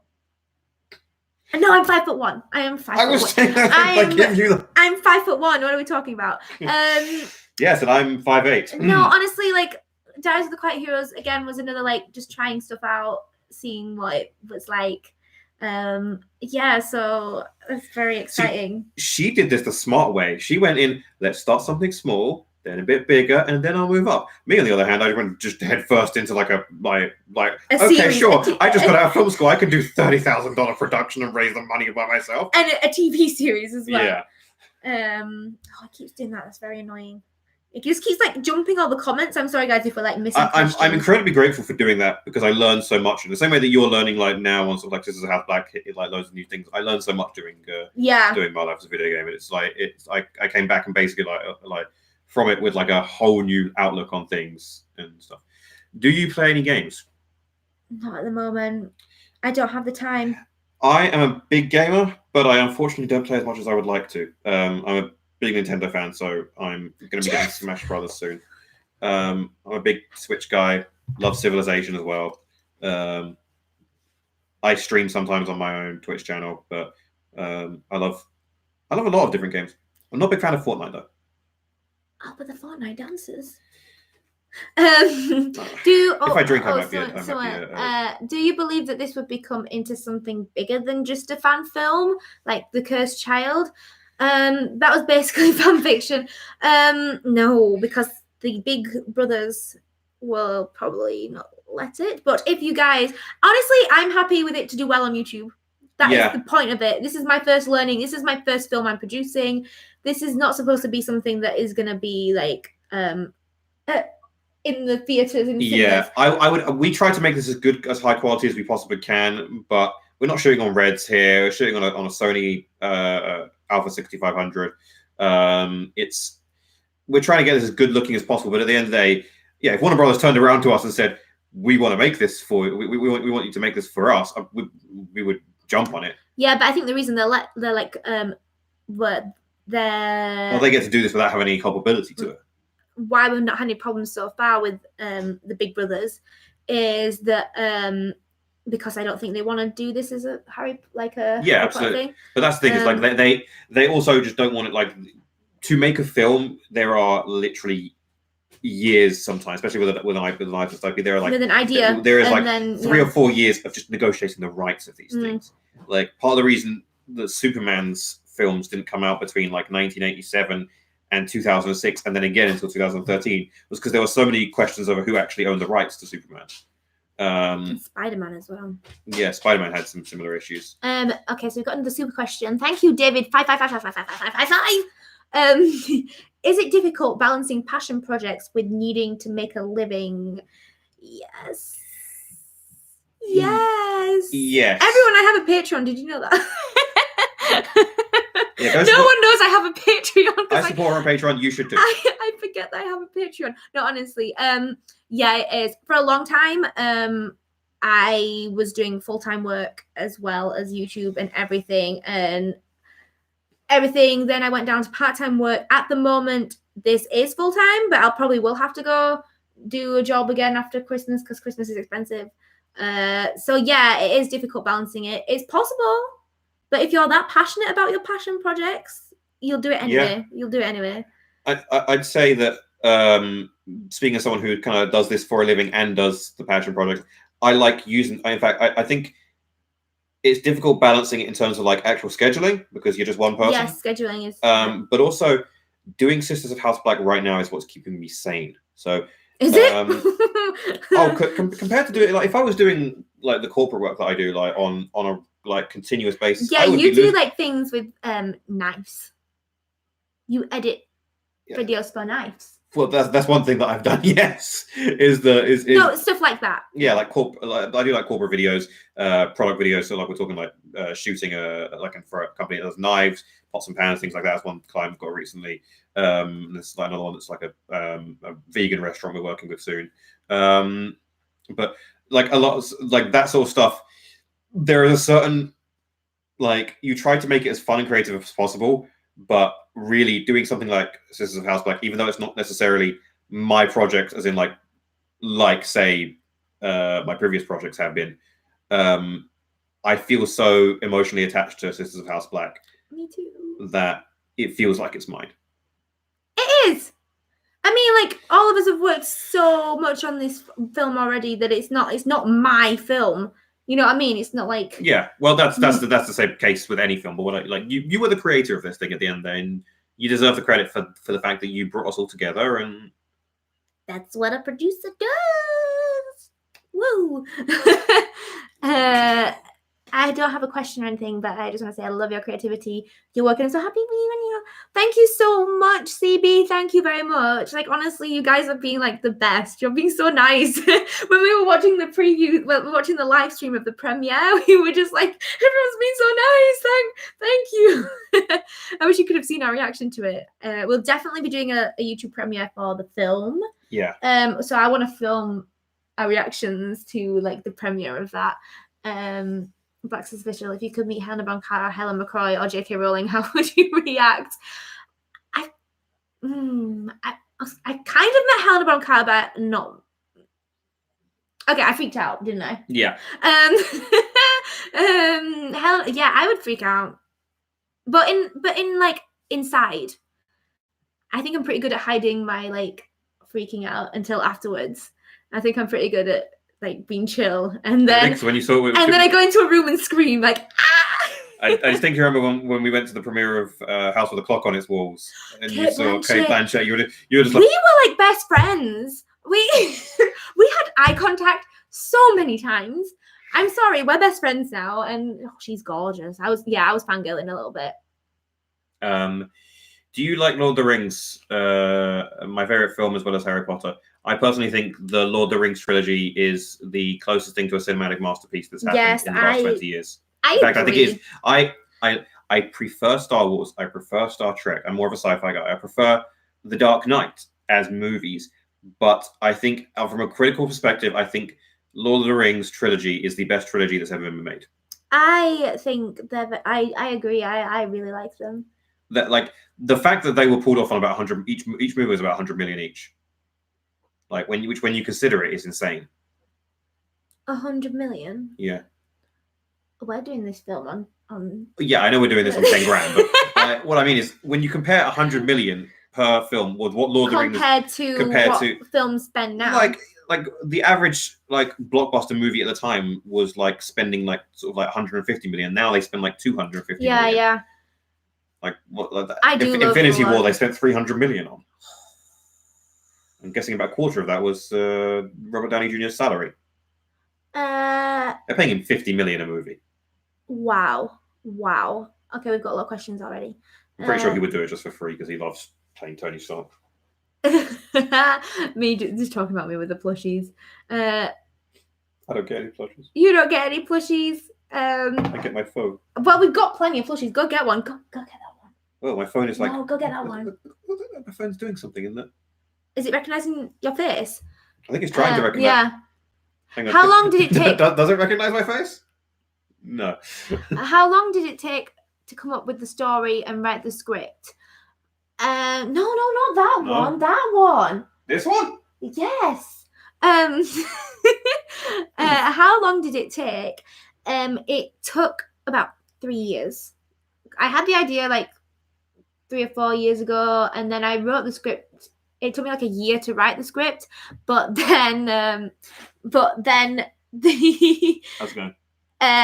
Yeah, so like about 3 or 4 years for the whole thing to like, and the script still keeps changing. Yeah, I really like that actually. I thought it was a very like it you know, you spend a lot of time on a script, and I think it's a really good idea that like, you know, yeah. This is Petros now. Petros is now a bear. I'm a bear.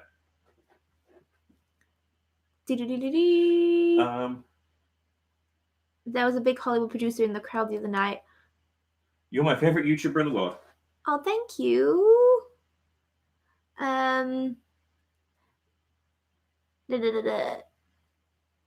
Do you have a double jointed thumb? Kind of. I have double jointed fingers. Like that's straight, and then I go like that, and it's like that. Oh, it stays like that. Whoa! And I have double jointed arms as well, like very double jointed arms. Da-da! What are you doing? Da-da! I have double jointed legs, but aside from that, I have like legs that turn in, like you do like the splits and all the like pigeon toned leg. Like they don't like. I'm not a good ballerina because they're supposed to be turned out, but mine turn in. They're like this. Mine, me, it's in the hips. Like I can even though I've gained a lot of weight since like I was doing gymnastics and stuff like that, I can still put both feet behind my head and walk on my hands.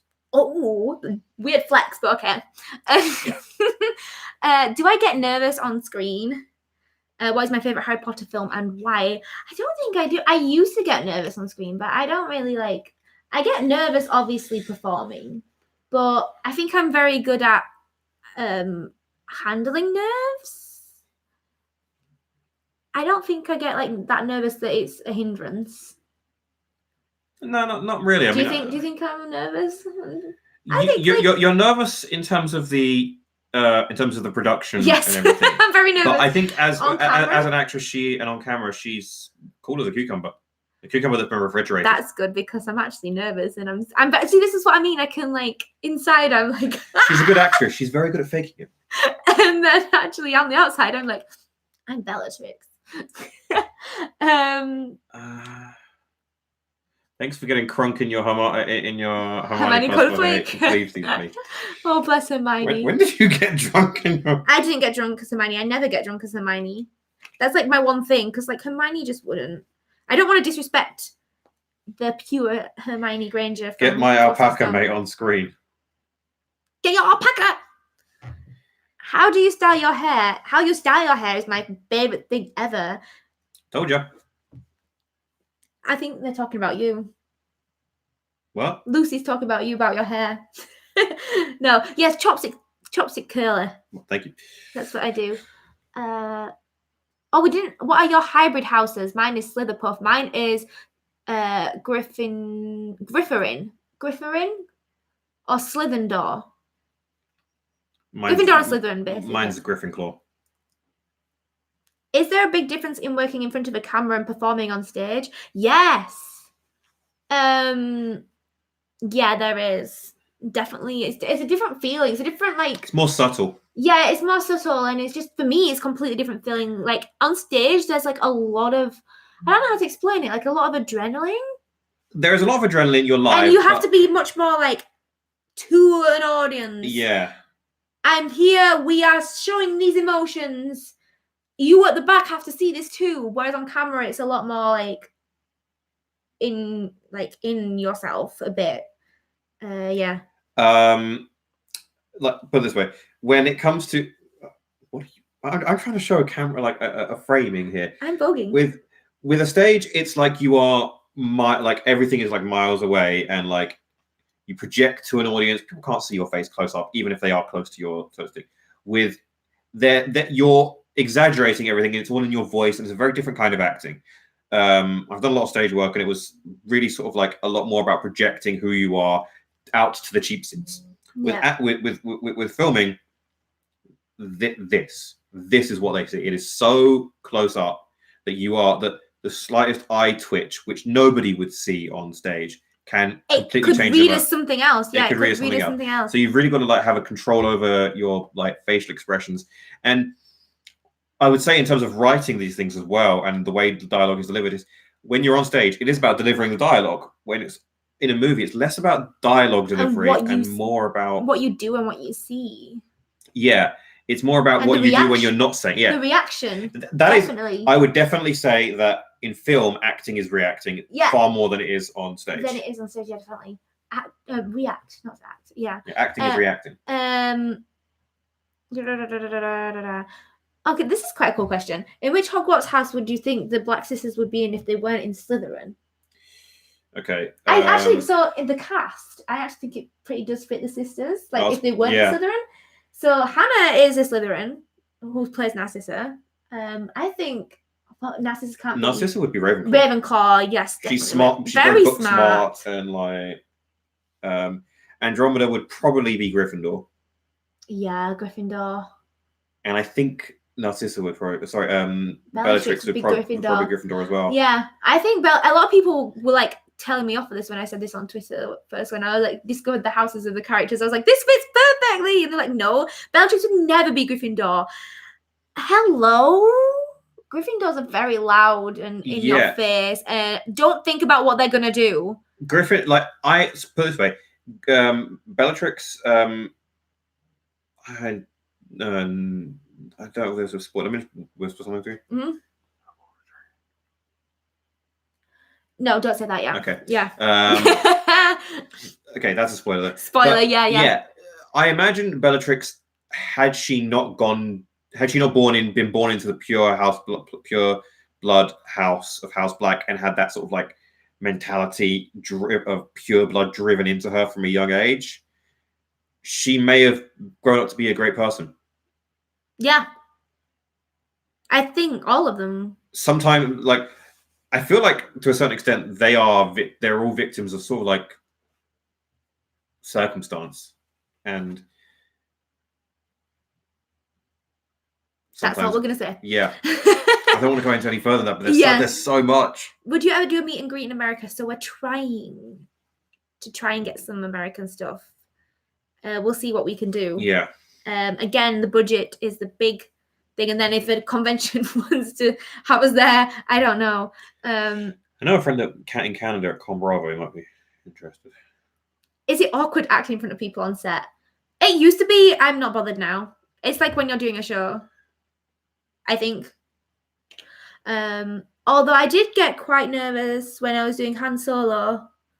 But then I got over it, like after the first take. I kind of thrive on the camera when the camera's on me. So look at me. I'm like, yes, it's my time to shine. I got really annoyed when I was doing solo and they started reading my lines for me. I was like, oh. It is strange, like having like the first time I did it, like having all those people like the boom person watching you like get into character, trying to cry.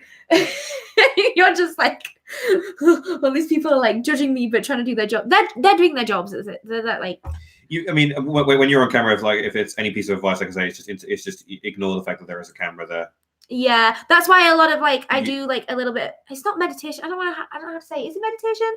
Like I don't know if you've noticed I do the thing where I just like kind of zone out a little bit and I'm just like looking at the floor. I thought that was just because you were stressed out and wanted to kill me. No, it's just so that I'm just like nothing is distracting me. And then like when Tom says action, it's there. She's there, and it's not like me being distracted by everyone. Fair enough. Yeah. Yeah. Do you still need extras? Yes. Although we don't need any more applications. We have had a lot of applications. If we do need more extras, there will be shout outs. Yeah, I'll be putting it on my Elevision Instagram and Twitter, and I'll be retweeting it on my Twitter and everything as well. No, don't hit his balls. Wait, what? Somebody just said hit him in the balls. That's odd.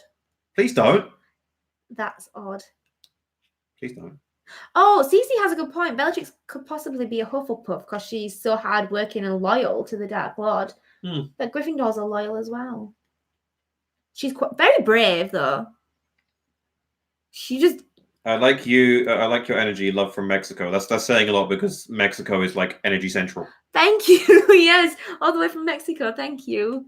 I've never been to Mexico. I would like to go. I haven't been to Mexico, but I've gone so far south in San Diego that my phone thought I was in Mexico. Okay, whose death was worse for you, Sirius, Dobby's, or Dumbledore's? Am I allowed to say Dobby's? For me, here's the thing. For you were reading the book, so you got more invested in Dobby. No, it's Sirius. For me... oh my gosh, Bellatrix killed them both. And was there when Dumbledore died as well.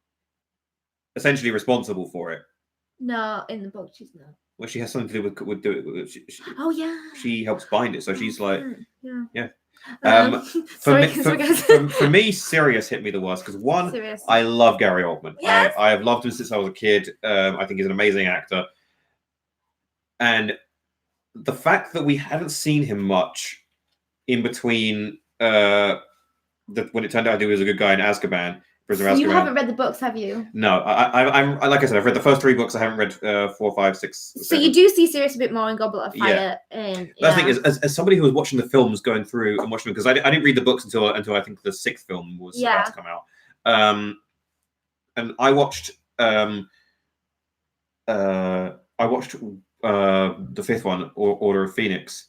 Order of Phoenix, basically thinking to myself, oh, there's no way they'll kill Gary Oldman off. He's a great character. He's become a great. Oh, he's dead now. And for the whole next movie, I was like fully. I was like, is Gary Oldman going to come back? No, he doesn't. No, he doesn't.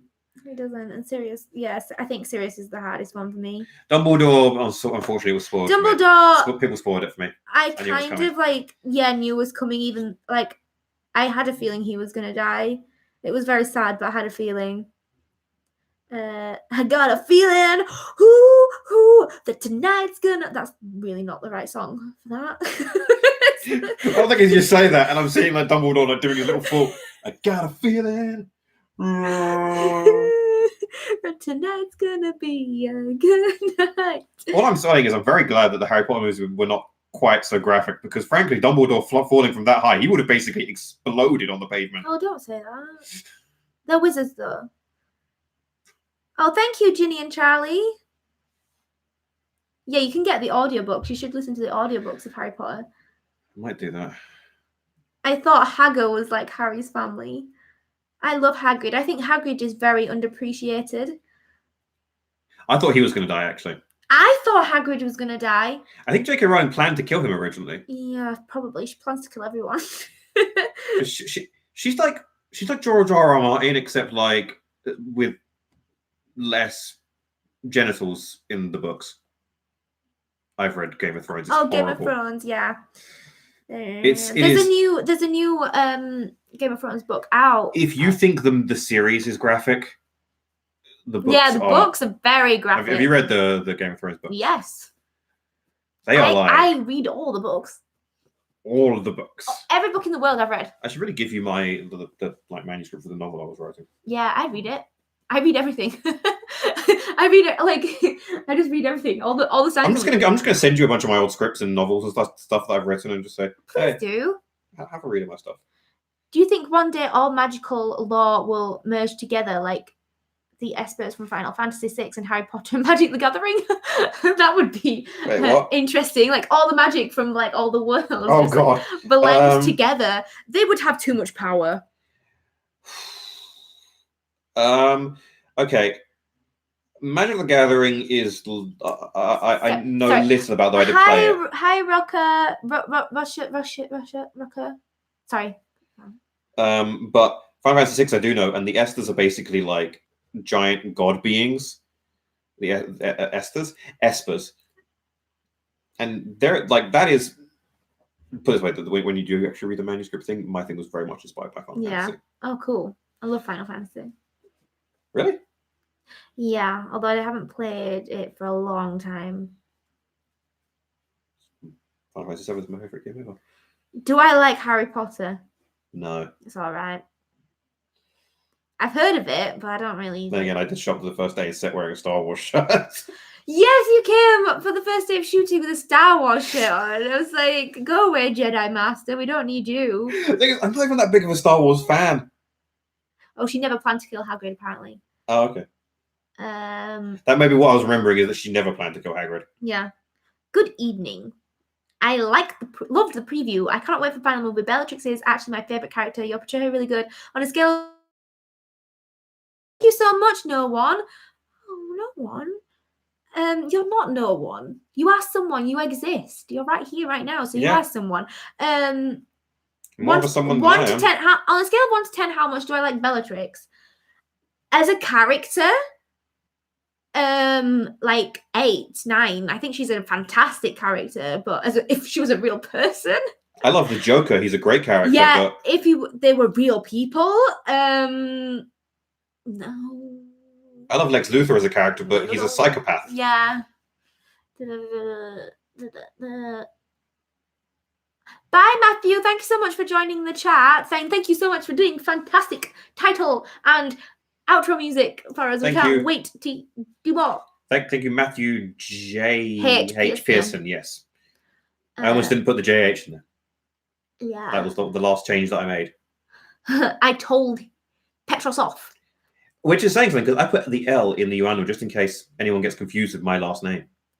I'm going to be a Jedi like my dad, unless I'm like my mom, not mom. In that case, I'm going to Hogwarts.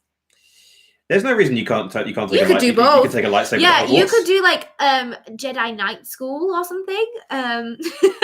Like at nighttime, like night school, like as a club, or be. I mean, they do conflict a little bit because, like, Wizarding World is all about love and everything. The Jedi were very hypocritical and they didn't like love. Yeah, they want you to focus not on love, only on your training. Yeah. Kelsey's pretty cool with a lightsaber. I have a really cool video with a lightsaber, and it's just it's not my fault. It's just like the editing isn't done yet. I was told that the editing will be done in January. Kiss, marry, kill, Snape, Draco, Sirius. Oh, I like Kiss, marry, kill games. Snape, Draco, Sirius.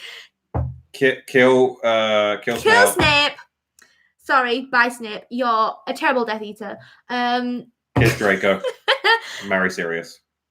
Yes, I agree with you. Kiss Draco, marry Sirius. I mean, yes, Kiss Draco, marry Sirius. At the end of the day, what's his name? God, what's his name?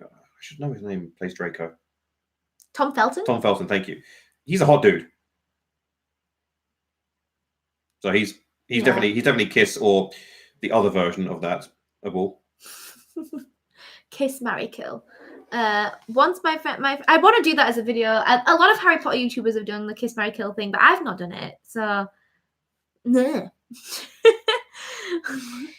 What's the most disturbing movie you've ever seen? Our movie. No, it's not. I don't really watch Batman and Robin. Which one? The movie Batman and Robin with Arnold Schwarzenegger as Mr. Freeze. I still have nightmares about that. Which one is that one now? No, Batman v Superman. That's the most disturbing movie. No, hang on. Or any of these bad movies that really like Batman v Henry Cavill's mustache mouth in Justice League. That's the most disturbing thing I think I've ever seen. Like the mustache, yeah. I actually like Justice League. Tom Felton looks like Hi There's uncle. Hi There's? Yeah. Who? I don't know. Hi. His name is Hi There. I thought you were just saying Hi There's. I was like, what? Is Hogwarts a real castle or a set? It's a set. The nipple armor in Batman and Robin gives me nightmares. Yes. Faust is in the chat. Faust, it's super effective. It's playing Lucius. Yeah. So everyone say hi to it. It's super effective. Hi, Faust. I look forward to shooting you with the camera. With the camera, yeah. Yes, and Batman's nipple armor does give me nightmares as well. Especially, I think the intro sequence of Batman. Which is the one? That's George Clooney and Val Kilmer's nipple armor. Is Batman Forever and Batman and Robin, and then it has the opening sequence where they're all putting on their armor, and it has like proper close-up shots of Batman's like armored butt and armored crotch. I've seen this one, and it's just like it's so sort of like, whoa! It's just the beginning of the movie. I did not need that. Which is the one with Poison Ivy in? Batman and Robin. Is that Batman and Robin? Yeah. Oh. I actually like that one. She overacts the crap out. That one. It is so ridiculous. But I like it. Like I liked Superman 4 when I was a kid as well. But... I like cheesy films. Hi Laura Brito. She's going to say hi. Hi everybody. Hi everybody. What did you think of The Cursed Child? She's not seen it. Who was your favorite Harry Potter character, and what is your favorite all-time movie? My favorite Harry Potter character is Hermione, obviously. My favorite all-time movie. Oh, I do like Inception, but favorite all-time movie. That's a question. I feel like people have like a rotating top 5. Yeah, I like silly movies like Batman and Robin. Everyone is like hating me right now. I don't know. I like a lot of Disney films as well. I'd say I have a rotating top 5, which I can very clearly say. Lord of the Rings. Rocky. Rocky is a good film. Oh, the Rocky films are good. I like those. Star Trek II: The Wrath of Khan. Is one of the best films ever made. Yeah. Superman the movie. The Dark Knight. The Dark Knight is on my list. Yes, definitely. Blade Runner 2049. That's my top 5. I don't know what mine are. It used to be Gladiator at number 5, but Blade Runner picked it. Gladiator is a good film as well. I have too many favorites. That's the problem with me. I like all films. Like I watch film and I'm like, who's good? I just love films. Fair enough. Yeah, no, I do. I'm just trying to think what my favorite all-time film is. What do I want to watch? I don't know. That's too hard of a question. It's like asking me what my favorite person is. 2049 is a good pick. Thank you. It's a highly underrated film. No, Blade Runner 2049, I really enjoyed. Enjoyed it. Y'all really snapped when you decided to make this film. I keep going back to the preview and like, wow, this is so powerful. This is going to be so powerful. Oh my gosh, thank you. Shut up, Joy. No one cares. We do care. We definitely snapped. We definitely care as well. Yes. Do you think you'll come to California again sometime? I missed you when you were here. I loved LA. You used to live in LA. I used to live in LA, and hopefully we'll be going back for a visit in February. I won't be. I know, I might drag you along. Oh no, that's fine. I'll hide you in my suitcase. I like California, but I don't know if I would want to live there. I like London. But I want to go visit again, definitely. I've always planned in the long run to sort of like live here and work there, sort of thing. Oh yeah, that'd be cool. Yeah, no, I would love to go back to California. Hopefully, we can try and make I don't know if a convention is there or. There's loads of conventions. I mean, besides, but like, if we can there's sort VidCon, it out. there's like. If I ever do get around to making a second season of video game, I'll definitely bring you out for that. Yeah. I don't care if I give you a tiny role.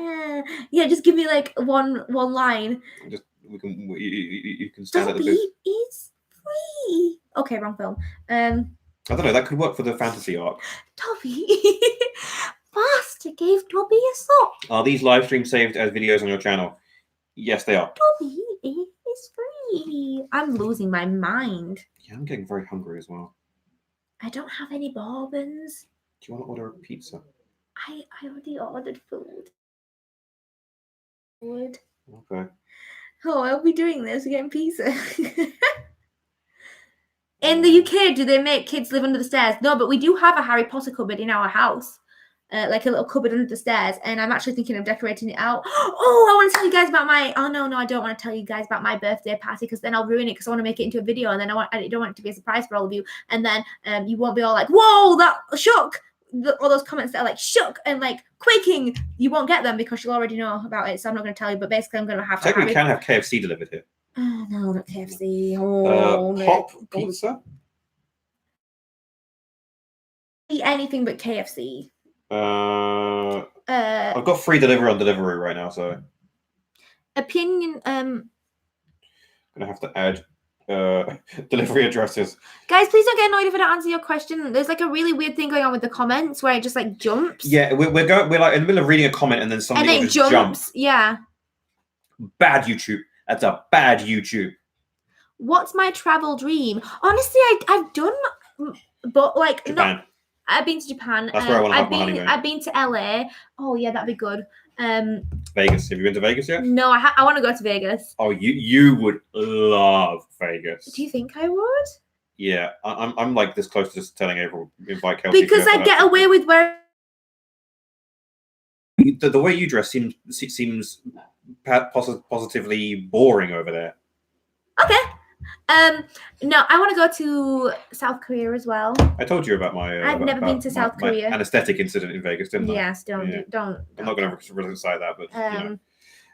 Who's my favorite Hogwarts teacher? Professor McGonagall. No, Remus Lupin. I've just realised I shout a lot and I'm really close to the mic and I laugh a lot and that must be really annoying. I'm sorry, guys. No, it's not been. I've been looking. It's not been popping. Peaking. Oh. I'm just making sure that I actually can be heard. Yeah. Will you sneak a bourbon into the film? David 5555, thank you for the super chat. Will we sneak a bourbon into the film? I mean, there's plenty of them on set. Yeah. I bring like not just for me. I bring Jeff. Oh, I dropped Jeff. I'll get Jeff. Oh, thank you. I dropped Jeff. He's gonna die. Jeff. Yeah, I bring lots of bourbons on set. So there's a copy of Tales of the Beetle of the Bard like underneath the thing. Oh yeah, well, no, we need that for next week. Don't make the table fall. I got it. Tales of the Beetle of the Bard. Visit Colorado. I want to. Oh yeah, that'd be cool. Honestly, I do want to do a bit of a tour of America. To be honest, not just LA. Yeah, I want to go to San Francisco. Have you been to New York? And New York. No, I've never been to New York. I lived in New York and LA, and I highly recommend both places. Chicago, I like a lot as well. Vegas is awesome. Miami. This is a good question. Okay, if you're a wizard but you could only use one spell for your entire life, which would it be? Is there an Accio money? No, mine would have to be Accio. I have lost about 6 things this week. Like, I'm getting frustrated and I can't find them anywhere in this house. So Accio, I think, would have to be the number one. Or would it be like the one that like helps you cook? I don't know what the spell is, but you know, like how Molly Weasley's always cooking. I can't cook very well. I think for me it would be. I'm a bit of a nostalgic person, so I think it'd probably be extracting memories and putting them in a pensive. I wonder what gave you that idea.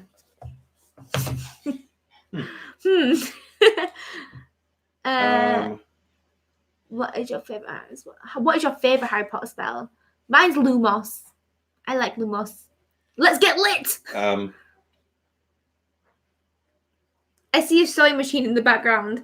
Do you see? I've been wanting to learn. Yeah, this is not mine. This is Becky's. I can't sew. I'm a very bad sewer. I wish I could sew.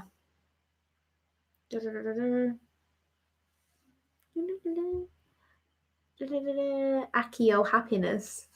The cheering charm. I don't think I need the cheering charm, but the cheering charm is a good one.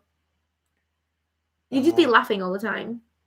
So I could order some food. Do you want to put your address in there?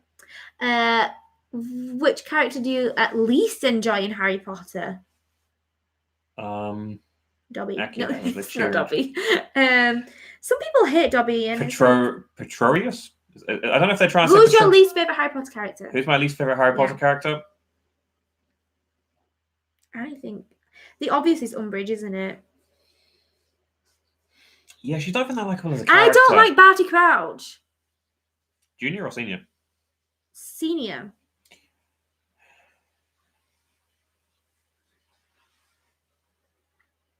I don't like Barty Crouch.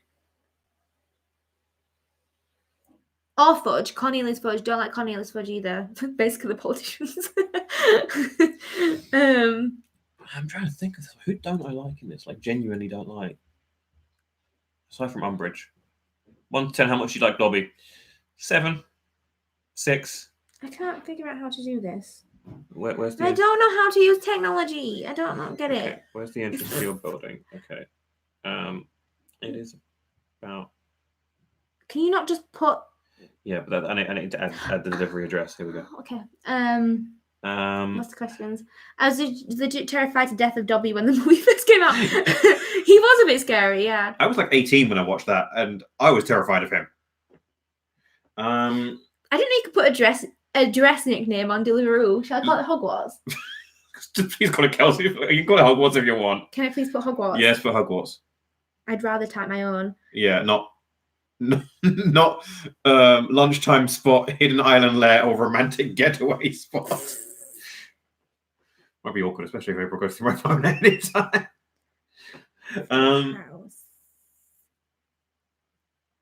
What? Oh God, who don't I really like? Crab. Oh, Crab and Goyle. Crab and Goyle were just surplus to requirements. Yeah, like, they were just like not even characters. I'm very angered by how little development Draco actually got. As well as what camera did you? And I feel like they could have made like the evil versions of Goyle, but like it was didn't really work that well. I speak. Me gusta pollo. Me gusta pollo. Me gusta pollo. So I like chicken. Oh. I wish I could speak Spanish. I speak a tiny bit of Spanish just because I lived in Southern California for 5 years. So, like I can understand better than I can speak. What camera did you use and what's your editing software specifically for the effects? We shot it on a Sony Alpha 6500 with 3 different prime lenses, 2 from Sony, 1 from Canon, 50mm, 30mm, 16mm, and we use Premiere and After Effects. Yeah. Okay, this person's asked this question quite a lot, so I'll answer it. Out of all the Hogwarts houses, if you couldn't be in your house, which other house would you want to be in? Would you want to be in? Not like Ravenclaw. I like the fact that Ravenclaw. I'm very experimental with what I do and trying new things, and new things with new people and stuff like that. And I think that Ravenclaw would be very much up that alley. I'd want to be a Hufflepuff. I just feel like you just have a good time. Everyone's like, just chill. I think this just says a lot about me, is that I don't want to just have a good time. It's just chill, you know what I mean? It's just like, but Pottermore can't decide if I'm a Slytherin or a Gryffindor, so I guess I'm like a Slytherin. She's a Gryffindor. I know her. I think I'm a Gryffindor, definitely, but I know you well enough to know that you're a Gryffindor. Yeah, I don't think I'm Slytherin. I think I'm a Gryffindor with logic. Hermione, basically. Kelsey, will you be doing any more Hermione Granger YouTube videos? Maybe if I feel like it. That's my whole thing with Hermione, is like, if I'm having a good time being Hermione, I'll upload a video. But I'm not gonna like do them on purpose. Like, I'm going to do an Hermione Granger video next week kind of thing. Like, if it's in a situation where I think it's gonna be funny and it's good, then I will.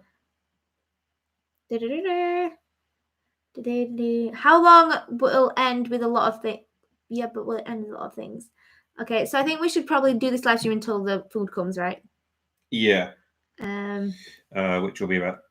Should we just get that? The double pepperoni, double cheese? Yeah, sure. Cool. Add the basket. I'm only gonna have like one slice, by the way. That's fine. I've already had food. Oh, someone's in class right now. Shh, we gotta be quiet. Shh, they're in class. What class are you in? Check out. Who would be your dream family in Harry Potter? The Weasleys.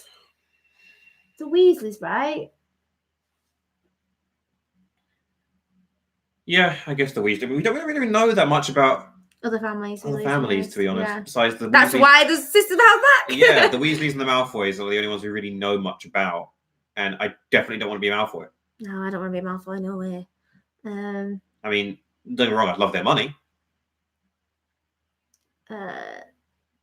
Yeah, the money is pretty sweet, but that's about it.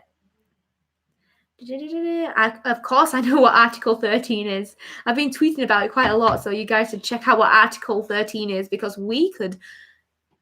it could change the internet forever. Yeah. And we don't want that. Worlds will live, worlds will die, and the internet will never be the same again. Yeah. I wonder if anyone in the chat got that reference. Oh, yeah. They did. Thank you so much, Demo Cakes. Thank you so much, everyone. You're all saying like really nice things. I feel like I'm not ignoring them. I'm just like. Ratgar sent an email regarding Sirius to a role that to the Sisters of Black address that hasn't been cast yet. Is this here?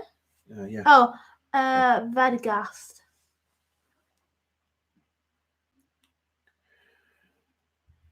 Oh yeah, there's little emojis there as well. I was like, what is that? Yeah, we still haven't cast Sirius yet, so keep an eye out.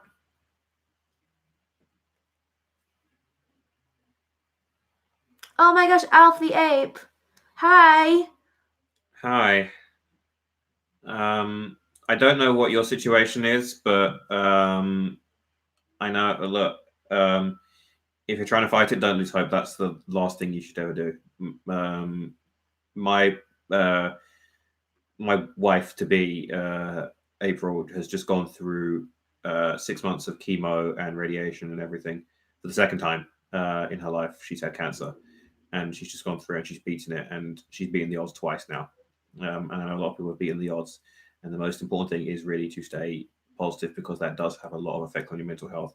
You end up walking from a purely scientific standpoint. You go out more, you walk more, you do more exercise, you eat more. It helps you build your strength, and that actually is a large part of recovery for that thing. What's happened to you is terrible, but always believe in yourself and believe in a better tomorrow. Yeah, I hope you're okay. And I hope that you're having a good time right now. Yeah, I hope you enjoyed the film. Yeah. Greetings from Argentina. Argentina. There's so many people from different places around the world. Would you have kept the Elder Wand? For a little bit. I just haven't like. Okay, explain this to me as a film only after the first 3 books reader. The Elder Wand, okay. What makes the Elder Wand so special besides it being the most powerful wand?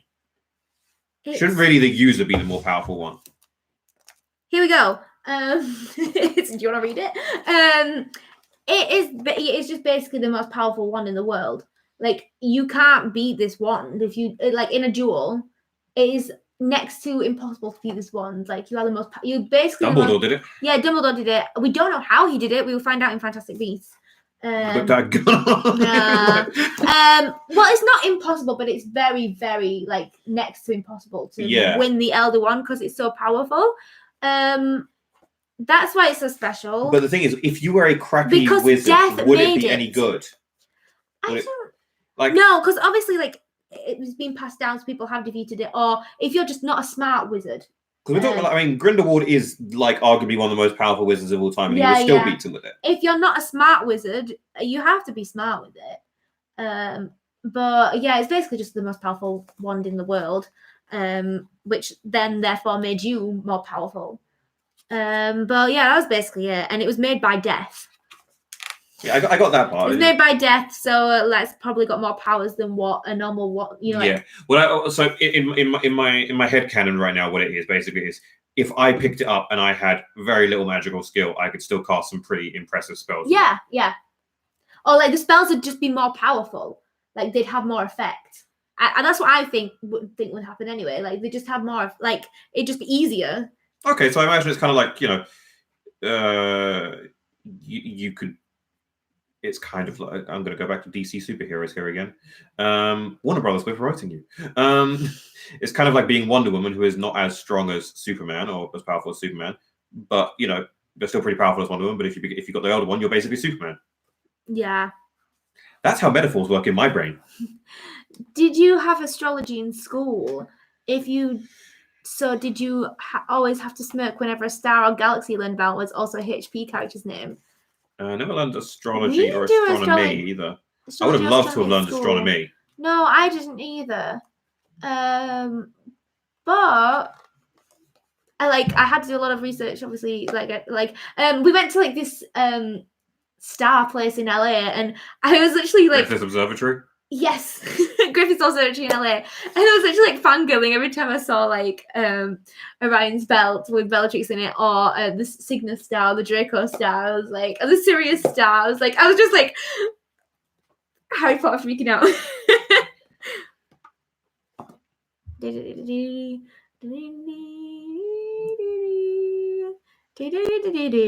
can't have music, so I have to sing for you guys. You just have Bellatrix walking along. Someone asked if Bellatrix would sing once. I don't know. What would Bellatrix sing drunk karaoke? Let's make this a musical instead. Oh wait, a Harry Potter musical already exists, but an extension of a Harry Potter musical. Wait, it does? Yeah. It's not The Cursed Child, is it? No. It's on YouTube. It's really famous. I'll send you a link to it. A Harry Potter musical. I don't know. What I remember is me and Tom earlier today singing Straight Out of Hogwarts. I gotta get back to Hogwarts. I gotta get back to school. You must. Oh, you will love it. You will love it. There's a bit with like Quirrell and Voldemort as well. It's so funny. Why do I imagine Voldemort is basically like Voldemort is great. Like the guy, like what's his name from Rocky Horror? Voldemort, Draco, and Snape is so good in that. I could totally see Voldemort as being like something from Rocky Horror Picture. Kind of. Like singing like Sweet Transvestite or something like that. No. Tell me you couldn't see Voldemort singing that. Yeah, maybe. In this house, Professor McGonagall stands first and individual second. What is your favourite creature from Harry Potter? Okay. Controversial thing, and a question earlier was asked: who do I dislike the most? I don't dislike her the most. McGonagall annoys me sometimes. I think she's great. I think she gets in the way of the kids too often. Point. I know it's a plot point. She annoys me because of it. My favourite creature from Harry Potter. Is this a student? Is the student? Favourite creature from Harry Potter. I'm trying to think what creatures there are. We have dragons. That's mine. Yeah, dragons. I mean, I had this whole argument with my brother recently. Is basically like what is cooler than a pet dragon? dragons. Nothing is cooler than a pet dragon. Like, try and think what is cooler than a pet dragon. A pet dog. Pet dog is a dragon's basically a pet dog that breathes fire and flies. But I want a pet dog. I do have one, but she's in Barnsley. Oh, do you guys need any graphics done?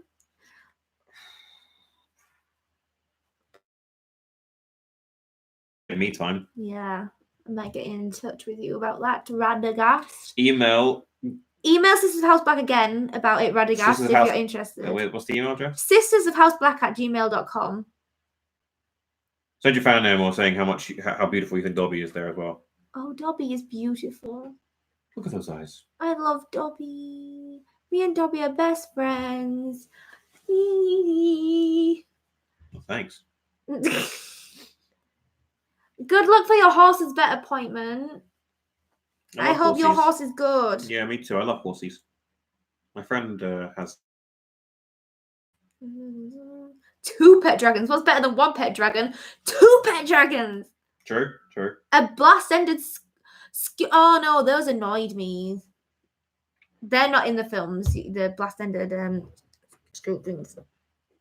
I have to make dinner. Thanks for the live stream. You are welcome very much. Have a good dinner, Ginny and Charlie. Enjoy dinner. I'm waiting for mine. Dobby looks like one of those hairless cats. He does. Oh my god! Dobby, put your shirt down. Put your thing down. Dobby, stop having your wang hang out. He doesn't. Does he have one? I don't know. We found when we were at the studio tour, there was all these Dobbies with pillowcases on, and one of them just didn't have one on. Like, where did it go? He's free. Stripper Dobby. Yeah. Well, no, I see it. That probably exists, doesn't it? My favorite creature is a bowtruckle. Oh, bowtruckles! I do like bowtruckles from Fantastic Beasts. I do like. Which one's that again? The green thing. The green thing that Newt has in his pocket. Yeah, and goes. Yeah, I like him. That in fact, I do like Fantastic Beasts, but my favorite is this scene from that whole movie. Like, there's a lot about that movie I find boring or dull, and specifically the color grading on it. Fantastic Beasts. Yeah, one. I'm gonna shut up. But the scene where they go into his TARDIS. Into the suitcase. It's a TARDIS. It's a non-time traveling TARDIS. That is the coolest scene ever. I love that. Very cool. I love that scene because it works on a character level for Newt, and it works on just a pure visual level. It's just like really. How many shooting days have you guys already had? 1, 2, 3, 4. 4. Yeah, and we've got 5, 6 next week. Are there any magic creatures in the film? Sadly not, because we're not we've been advised not to use live creatures, and also unless Kelsey counts as one. It'd just be very difficult with VFX. I wanted to have house elves in it, but it's just like we couldn't. We don't have the budget to make creatures on screen. My friend Nick's like 5'2". He could probably be a Dobby. I'm 5 foot. Yeah, but he's like built like he's so wide. He's like he comes out to there. Like he's like his torso looks like a Dorito. But I'm 5 foot, and you're saying he's 5'2" when he can be a house elf. Movie magic. Yeah, well, Lord of the Rings. This. Yeah. It is a TARDIS. People are agreeing with you. Yeah, it's a TARDIS. Nothing against it. It's just an awesome. It's great. That's Who's got the budget for magical beasts? Super low budget magical beasts. The movie looks amazing. What was our inspiration for the film? Harry Potter. Well, obviously Harry Potter, but it looks amazing. So you're the cinematographer for this. What is your inspirations for it? I went back and watched I think the first 4 movies before we started shooting, and then I watched the rest afterwards. For the scene you've seen is the first was our first day of shooting, so that's probably what you're referring to. So that definitely inspired me, especially Prisoner of Azkaban. Yeah, we looked at Prisoner of Azkaban a lot for stuff. Yeah.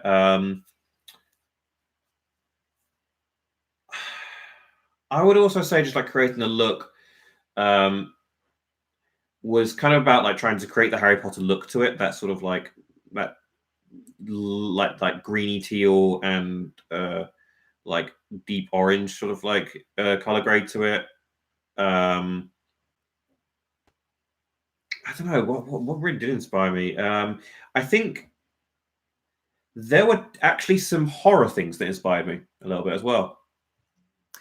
We also, a directing choice way and some of the writing ways, we did use Dark Knight as especially with Tom. Tom has used the Dark Knight a lot for a lot of inspiration. And for the like one of the music cues we used as well for that. And, the Dark Knight has actually been quite we keep referencing it quite a lot. It's a great movie. Yeah. And I guess subconsciously, actually, I've probably been influenced a lot by like Nolan's style of like cinematography and directing that he does. I like a lot of the wide shots that he uses. I know that when it comes to like the blocking that I like to do, there's something David Finch, like the way David Finch does his blocking is really interesting. As DOP, do you storyboard your scenes or do you keep track of ideas mentally? Yes, I do. We storyboard. We storyboard, yes. We actually were going through a storyboard session earlier today. Yeah, we spent while storyboarding next week. We tend to storyboard. We don't do very like accurate storyboards just because of the budget, and I am a terrible artist. It's just literally like stick figures as storyboards, just so that you can get an idea of what we are shooting, basically. If you want to see what my storyboards look like, follow me on Twitter. I will tweet something out tonight. We should. I don't know if you could ever give anyone the storyboards. They're just a little bit. You can't tell what's going on at all. They're literally just like stick figures, like sometimes pointing wands, like just like looking like this as well sometimes. Yeah, basically. So basically, to answer your question, we do storyboard. Yeah, we do storyboard. I think it's important to bring up shot lists and storyboard. I don't think it's necessarily as important to storyboard if you're not doing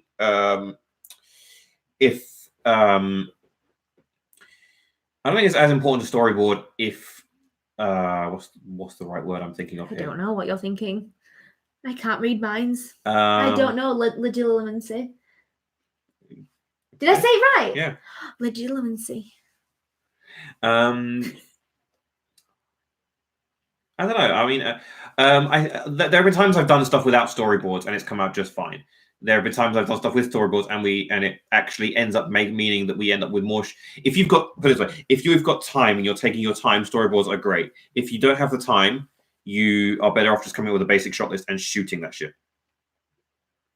Yeah, I'd say the most essential thing you need is the shot list. Yeah, more important than a storyboard because the storyboard will create the shot list at the end of the day. Yeah. But sometimes when you're shooting a storyboard as well, you come up with loads of really cool. You come up with very cool ideas, but you don't necessarily come up with a necessary idea. So if you're doing if you're shooting on like a major type budget, like even tighter than ours, sorry, I'm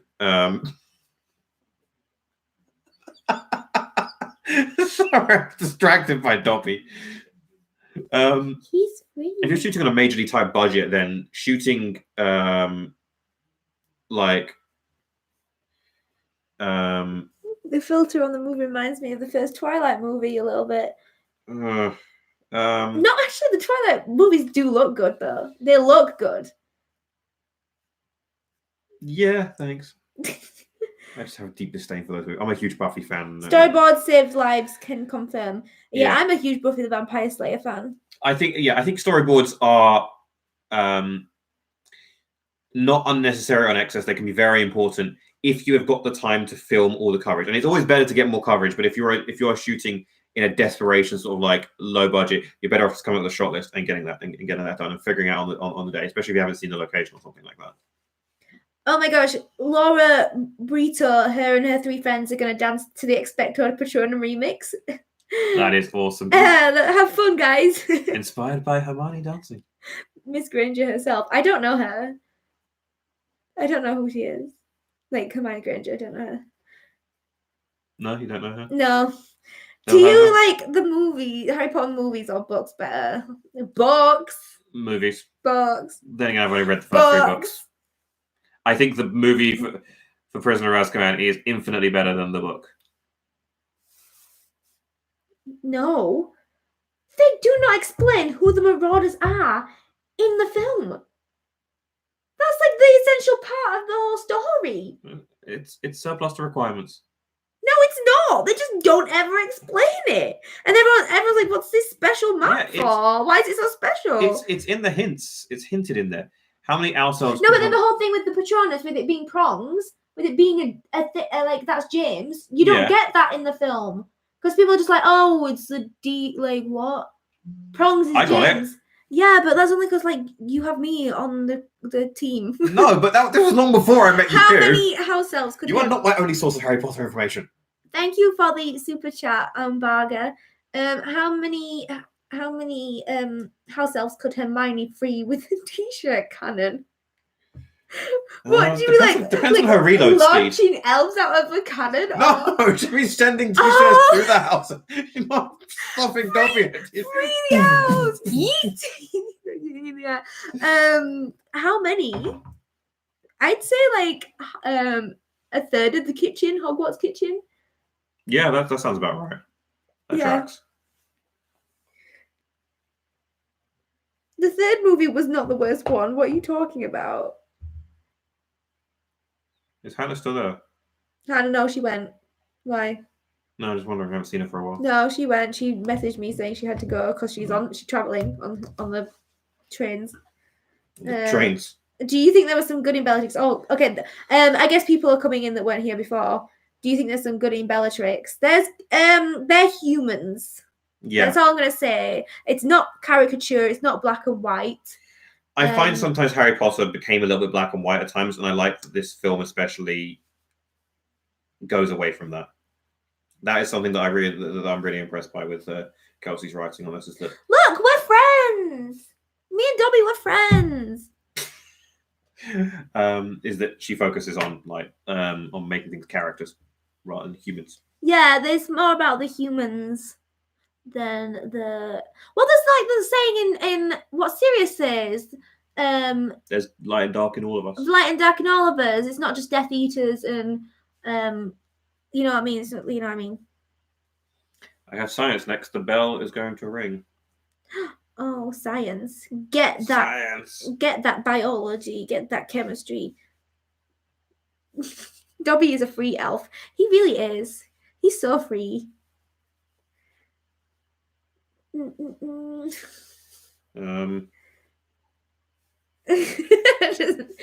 you read that comment? Yeah. Just like, who was my favorite Fantastic Beasts character?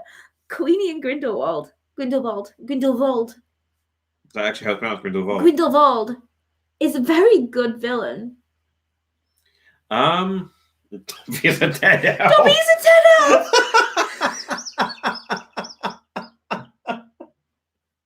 He's not a dead elf. What do you think about Hermione and Ron and Harry and Ginny as couples in the end? I really like Hermione and Ron.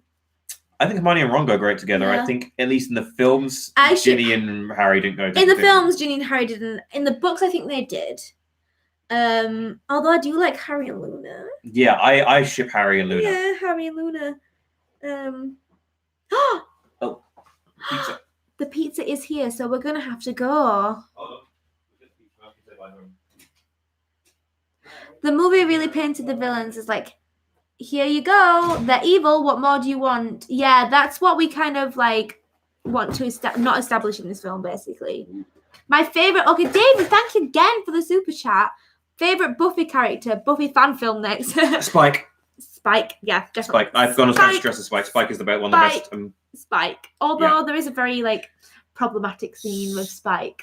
Yeah, there is. But he's also a soulless evil being at the time. But there's quite a few problematic scenes with the Harry Potter characters as well. Spike, then Giles, then Wesley. Yeah, I like Giles. I feel like as I'm older, I relate more to Giles than I do. Yeah, definitely. Than I do the kids in it. And Angel comes probably after that. Okay, so this is the time to get your last burning questions in, because then we are going to go. We've been on here for 2.5 hours. We've chatted for a long time. So if you have any burning questions that are appropriate, please question them right now. Okay, no, it's not that bad.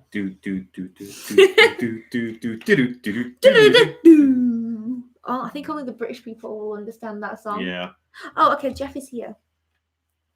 Jeff is here. He's here. He's here. He's a little dog. He's here. What kind of pizza? Jeff, it's pepperoni pizza. Jeff is the dog. It's strange that I chose my name to be Ginny, but my favorite character is Hermione. Do you know who Brizzy Voices is? Yes, I do. We met each other at Summer in the City, and then we also hung out a few months ago, actually, in London with Tessa and my friend Megan as well. Megan Lockhart. When are you going to make the next Q&A? Don't know yet, but we probably will do another one. We'll probably do another Q&A, yes. If for no other reason, this has been quite fun, actually. Yeah. No, we'll probably do another Q&A. I'm not sure if Kelsey will want me back again for swearing a couple of times here. You swear. I'm sorry. What's your thoughts on Fantastic Beasts? Magical. Fantastic Beasts 2. Oh, 2. Magical. Grindelwald. I think there is a guy in the circus there who is very sexy. I enjoy Fantastic Beasts 2. I did have some issues with it. Seen it. Mainly the editing of it, actually, to be honest. But I had a good time. You haven't seen it yet, so you can't say. I can tell you what I know from one scene. Why did Dobby have to die? I don't know, GG, bro. I don't know. He lived free and died hard. True. True, very true. And Dobby is gone somewhere. I don't know where he's gone. Dobby's behind you. He's gone. Dobby is a dead elf. Favorite Slytherin girl? Narcissa. Yeah. Mostly because it's Hannah. I love Hannah. Yeah, Hannah.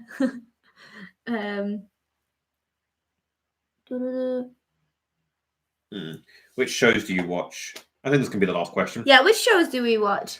I just watched Maniac, which is good. Yeah. On Netflix. I watched that as well recently. What shows do I watch? I'm not really. I really have a TV tracker. I really like the series of Unfortunate Events thing on Netflix as well, but that's Game of Thrones. Game of Thrones, yes. I watch Flash, Arrow, Supergirl, Legends of Tomorrow. I watch all the Marvel Netflix series: Daredevil, Jessica Jones, Luke Cage, Iron Fist, Defenders, Punisher. I'm very angry at Netflix for canceling Daredevil. I watch Westworld. Yes, I watched Westworld. I love it. I love the first season and I like the second season, but both seasons annoyed me. I need to watch them back again. Not because I don't get what happened, it's just that they take so long they are such slow burners. What else do I watch? It's absolute trash, but Altered Carbon, I love it because I love those Blade Runner visuals. House of Cards, I really liked until House of Cards. I really loved it until Here's the thing: Kevin Spacey, horrible human being, was one of, but I cannot take away from the fact that he was an excellent actor, and he was my favorite actor until what recently happened with what recently came out with him. So I just couldn't get into. I'm really struggling to get through the final season without him. Not that I think they shouldn't have fired him. Yes, Chilling Adventures of Sabrina. I haven't seen that. I watched a bit of Riverdale and I just laugh. I do. So the thing with Riverdale is, I hate it. Yeah. I hate watch it. It's this is so bad. I'm just what is I'm just intrigued, where they're gonna go next, because it's just that Oh, Black Lightning as well. I'll watch that. That's great. The Good Place, yes, that's an excellent show. Hang on, I've got an actual tracker on here. I'm just going to go through and list some shit. Favorite director? Edgar Wright. Edgar Wright. Favorite director? Unbreakable Kimmy Schmidt, Man in the High Castle. Killjoys. Sherlock. Arrested Development. Counterparts. Fear the Walking Dead, Game of Thrones. Walking Dead, yeah. Krypton, Walking Dead. Last Week Tonight with John Oliver, Lost in Space was excellent. Mr. Robot is good. Mr. Robot's excellent. Orange is the New Black. Sorry, I'm just Madam Secretary I like. Rick and Morty. Don't like the fandom. Silicon Valley, I watch. Stranger Things, I like. Stranger Things, yes, I love Stranger Things. Star Trek Discovery, I enjoyed. Don't at me. And Suits, I enjoyed Suits. I enjoy. Supernatural, Haunting of Hill House, yes, Haunting of Hill House. Oh my gosh, Haunting of Hill House has been my favorite thing I've watched this year. You will really enjoy Haunting of Hill House because the story of it, like, it's one of those series you have to watch again because it's just like the details in it is just incredible. The 100, yes, I love that show. Despite its slightly problematic second season, or third season. The Flash, yes, The Flash. So he's been saying, somebody said The Flash. Yeah, The Flash is one of my favorite seasons. I am a diehard Arrow fan. It will always be my favorite of those shows, even though it went a bit off the rails for a couple of seasons. I think it's pulled itself back into amazing territory. The Magicians, I really like that show. That you'd like that if you haven't seen that yet. I haven't seen that, no. Magicians is great. My friend Olivia is actually one of the actresses in that, and she's awesome in it. It's a really good show. It's kind of like Dark Hogwarts, basically. If you've seen The Magicians, how hungry are you? Shouting out Young Justice. We're just shouting out this film, the series that we've watched, that we're watching. Yeah, Young Justice. I would say my favorite this year has been Haunting of Hill House. I really enjoyed that. And I really enjoyed Series of Unfortunate Events as well. I would say my favorite series of the year, my favorite series in general is The Expanse. I think that is one of the best sci-fi shows ever made. And I can't wait for it to go on Amazon. Where it gets a bigger budget and everything. Question for me, and then we're gonna go. Okay. Do I have any role models? Favorite style I follow? Role models. My mum and dad. Is that lame? Is that lame to have them as your role models? It's accurate. No, my mum and dad are my role models. They're so cool, and I like the way that they look at things and stuff, and the things that they've done, the things that they do. They're really nice role models. And favorite style that I follow. Do I have a style? I don't know anymore. I did a little Instagram story on it. I do like a lot of Harajuku fashion, but I also like a fashion style called Lame, which is Lame. I guess my style is closest to that, but I just like to just go to the charity shop and wear things. She has Kelsey style. I don't even know I don't know what this is right now. I don't know. But yeah, thank you so much, everyone, for coming to the live and for coming to the preview of the premiere of the preview scene, and for all your nice comments and for your continuous support on this film. You're all being so patient about it and understanding, and from the get-go, from the Indiegogo to now and then till later on next year. I'm just very excited, and thank you so much, and I can't wait to read all your comments later on as well. So yeah, the film will be out in 2019, probably later half of 2019, not December 31st, but yeah. So yeah, thank you so much, everyone. Thank you. Peace out. Peace out. Oh, before I go as well, I'd just like to give a quick promo. You guys, if you are interested in Sisters of House Black and want to keep up to date with absolutely everything, follow us on Instagram, Twitter, and Facebook. Instagram and Twitter is Ellevision_, and the Facebook is Sisters of House Black. Yes. Okay. So, and my Patreon. So it just said, remember your Patreon promo. I forget I have a Patreon. She has a Patreon. I do have a Patreon. It's a little bit low. I'm going to help her set it up properly. Yeah, I'm kind of going to be rejigging my Patreon to get more. Rejigging. It's a bit on the low down at the minute because basically all I do at the minute is put you just support me for $1 per video that I do, and I don't really give that. I give a few behind the scenes things sometimes, but I'm going to be doing my Patreon. Yeah. But yeah, anyway, we're gonna have pizza now, and thank you so much for coming. Peace out. Bye. Bye. Okay. Bye. Bye.